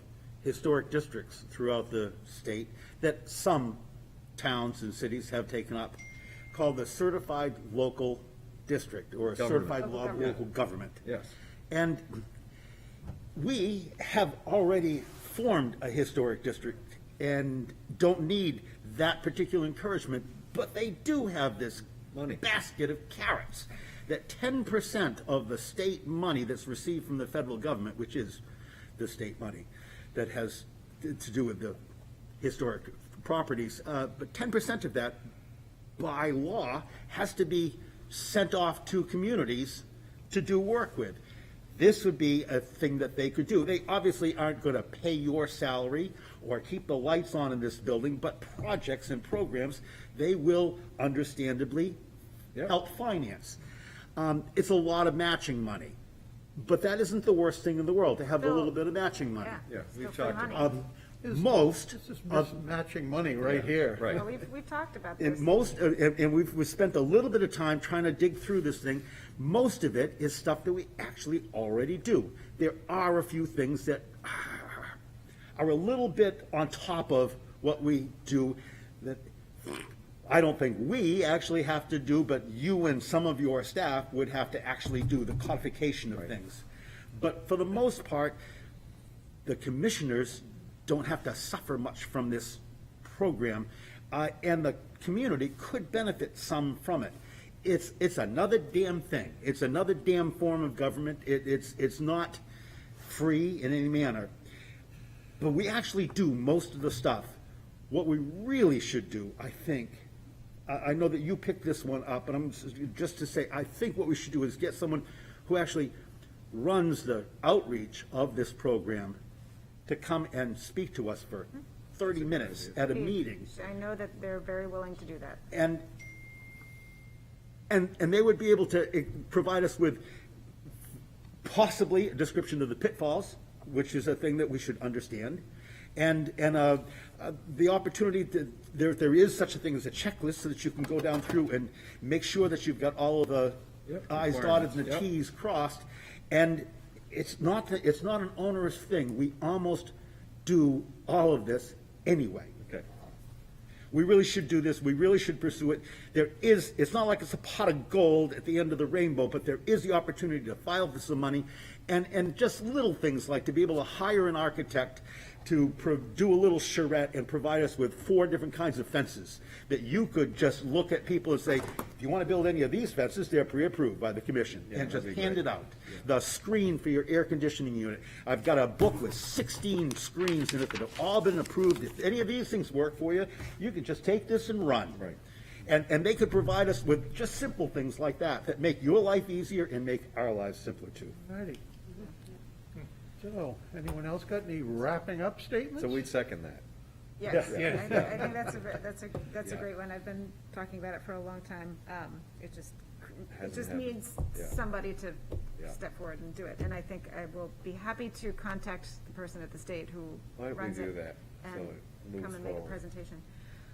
My other quick little thing, the zoning change that would be required for this is clarifying the boundaries of the historic district along Middle Street. This has bothered me ever since I've started on the HDC, that the boundaries of a historic district should go along lot lines. Yeah. And when Middle Street was created, they just did straight lines paralleling all of Middle Street all the way down. Like for, I don't know, 300 feet. I think. Yeah. Yeah, from the center line. And that, it hasn't been a problem very much lately, but it has in the past caused some confusion, because a small corner of someone's parcel, it gets cut by the boundary line. Does that mean that they have to be fully reviewed? What if just the building isn't? What if the building is a little bit Well, in the there and answer's not? a little clearer than that. It has to bisect the building, not the lot line. See, I don't, That's in the there code. shouldn't even be a rule for that.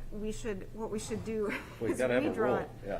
Fine, but it shouldn't be that complicated. We should redraw it just so that it captures every parcel, just like on Islington Street. It captures every Yeah, parcel parcel that base fronts, versus dimension. Yeah. fronts Middle Street, and I think that would be an I'm in easy agreement fix. there. There's no confusion in how it works. There's only disagreement on how it was constructed. Yes. I just want to be clear on that. So I think that would be a pretty simple refinement. Some parcels that are taken in on side streets would be cut out. Yeah. And maybe we want to, I don't know. Ironic, we never would have fixed your neighbor's windows should we do what you were saying. Yeah. That's fine. But, you know, and it's true, and maybe you do want to take one parcel in generous on of each you. side street. If the point is to protect sight lines on the side streets or something, maybe you go one parcel in, but Yeah. it needs to be clarified, and it's a mess to me. So, I would love to visit that at some point, but again, I know that would take voting through the city council and all that That's stuff. not- But if we're already don't be afraid making, of that. if we're already making some provision, additions or changes to the, And I would suggest, because I think what you're saying, it's that simple. They used a different methodology to create the protection for Middle Street than they did Islington. It's that simple. It's not confusing to use. It's very clear. It doesn't mean it's philosophically correct, Right. which is your point. Middle was done first, wasn't it? And- Yes. Yes. And Islington was something that Yes, came up. and we had a GIS map when they did Islington, so it was easy to cut around the lot lines. But I will tell you, there are as many anomalies of lot lines that go way back to State Street from Islington because the shape of the lot is that big. So it's not as rosy as it sounds on the other side, other than the owner being aware that their entire lot is right. That- covered. That's just. So anyway, that's, Yeah.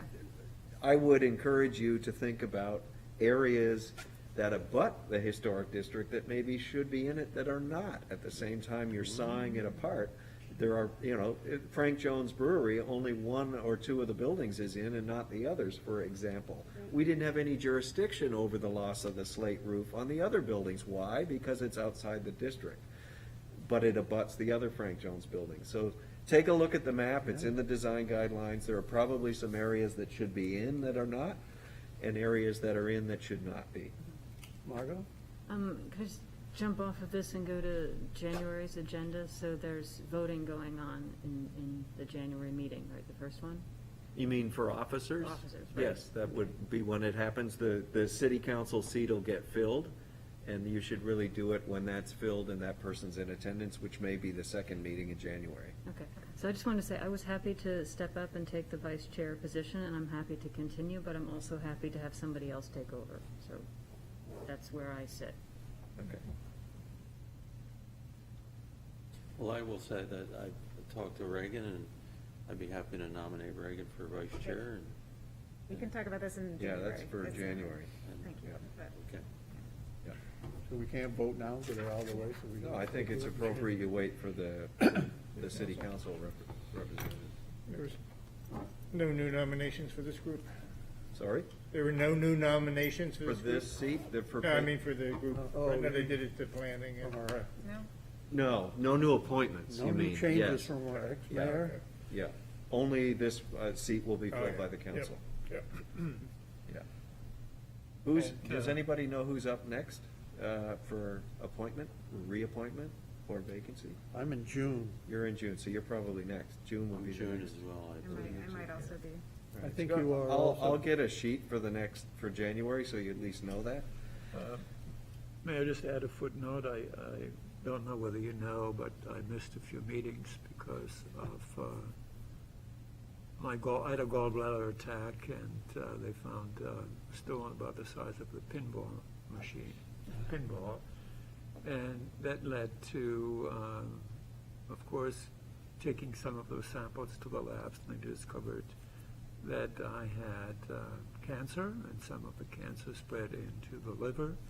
So then I had a liver section at Dana-Farber, and I'm just sort of coming out of that, and I'm on chemo, but I hope that I'm regaining my strength, if you will. So Good I'm here news. and I intend to stay on. For news. for a while, I thought that I needed to resign, but I'm glad you feel good didn't. enough. I mean, the chemo tires me out, but Yeah. We're glad you're here. Yeah, Yep. very glad. I'm hoping you get your boxing gloves out again. Nick, is there any issue if Heinz attends remotely, if he's not feeling up to coming in, can he attend from? I don't think there's an issue with that for now. Okay, Yep, it's an option. yep. It's not up to coming in, but. right, I would Yeah. certainly. Great. Well, we Covered a lot of ground. covered a lot of ground. I'd like to suggest, like with the Preservation Alliance, we consider some training, people that can go off. We have a, Junket? no. We have a membership for the Sounded good. commission with the Preservation Alliance of New Hampshire, so when they do they do an annual meeting, if not quarterly stuff around the state, you can attend those meetings, Do we and the still city have- will pay that tab. Do we still have our affiliation with is it the Association of Preservation Commissions, something like that? There's a I don't- national organization. I don't think so, but Okay. I don't know for sure. I'll that check. Every once in a while, I remember that it exists, and I look, and they have some very helpful articles and, examples of things done here and there that would be good to Good. see. The last thing I was gonna say that I think would be really cool, and I'm done, coming back from Charleston for the second time this year, I think it would be really cool to explore being a sister city with some place like Charleston, where we could do an exchange, and you guys could go down and see the Architectural Review Board, what they do, just like, I mean, there's so many things we have in common, and in some ways, they're ahead of us. Because they're the earliest architectural review board, 1924, they formed the district. Oh, wow. So they're very mature, and I think they've got similar constraints coming at them, whether it's gentrification or whether it's sea level rise and climate change and dealing with the employment centers that they've got, and diversifying their economy. I think it's worth exploring how we can learn from each other. So I don't know how to do that quite yet, but I'm just floating that Interesting. balloon. Talk about Anyway. a city that has to deal with flooding now. You know, that whole area off the harbor, what do they call it, the Battery? South Battery, yeah. The Battery. We've got serious. And the water goes over that wall, and it's a pond. And the first floor of all those homes are beautiful. It's just, I can't believe it, that it happens frequently. I don't know how they deal with it. It's about 30 odd times a year. Yeah. It's going up exponentially. But we, on the other hand, built a sewer treatment plant right in the middle of the Piscataqua River. Yeah. All right, how about a motion to adjourn? It's elevated up and. So moved. So moved, second, aye. everyone. Thanks, everyone. Thank you.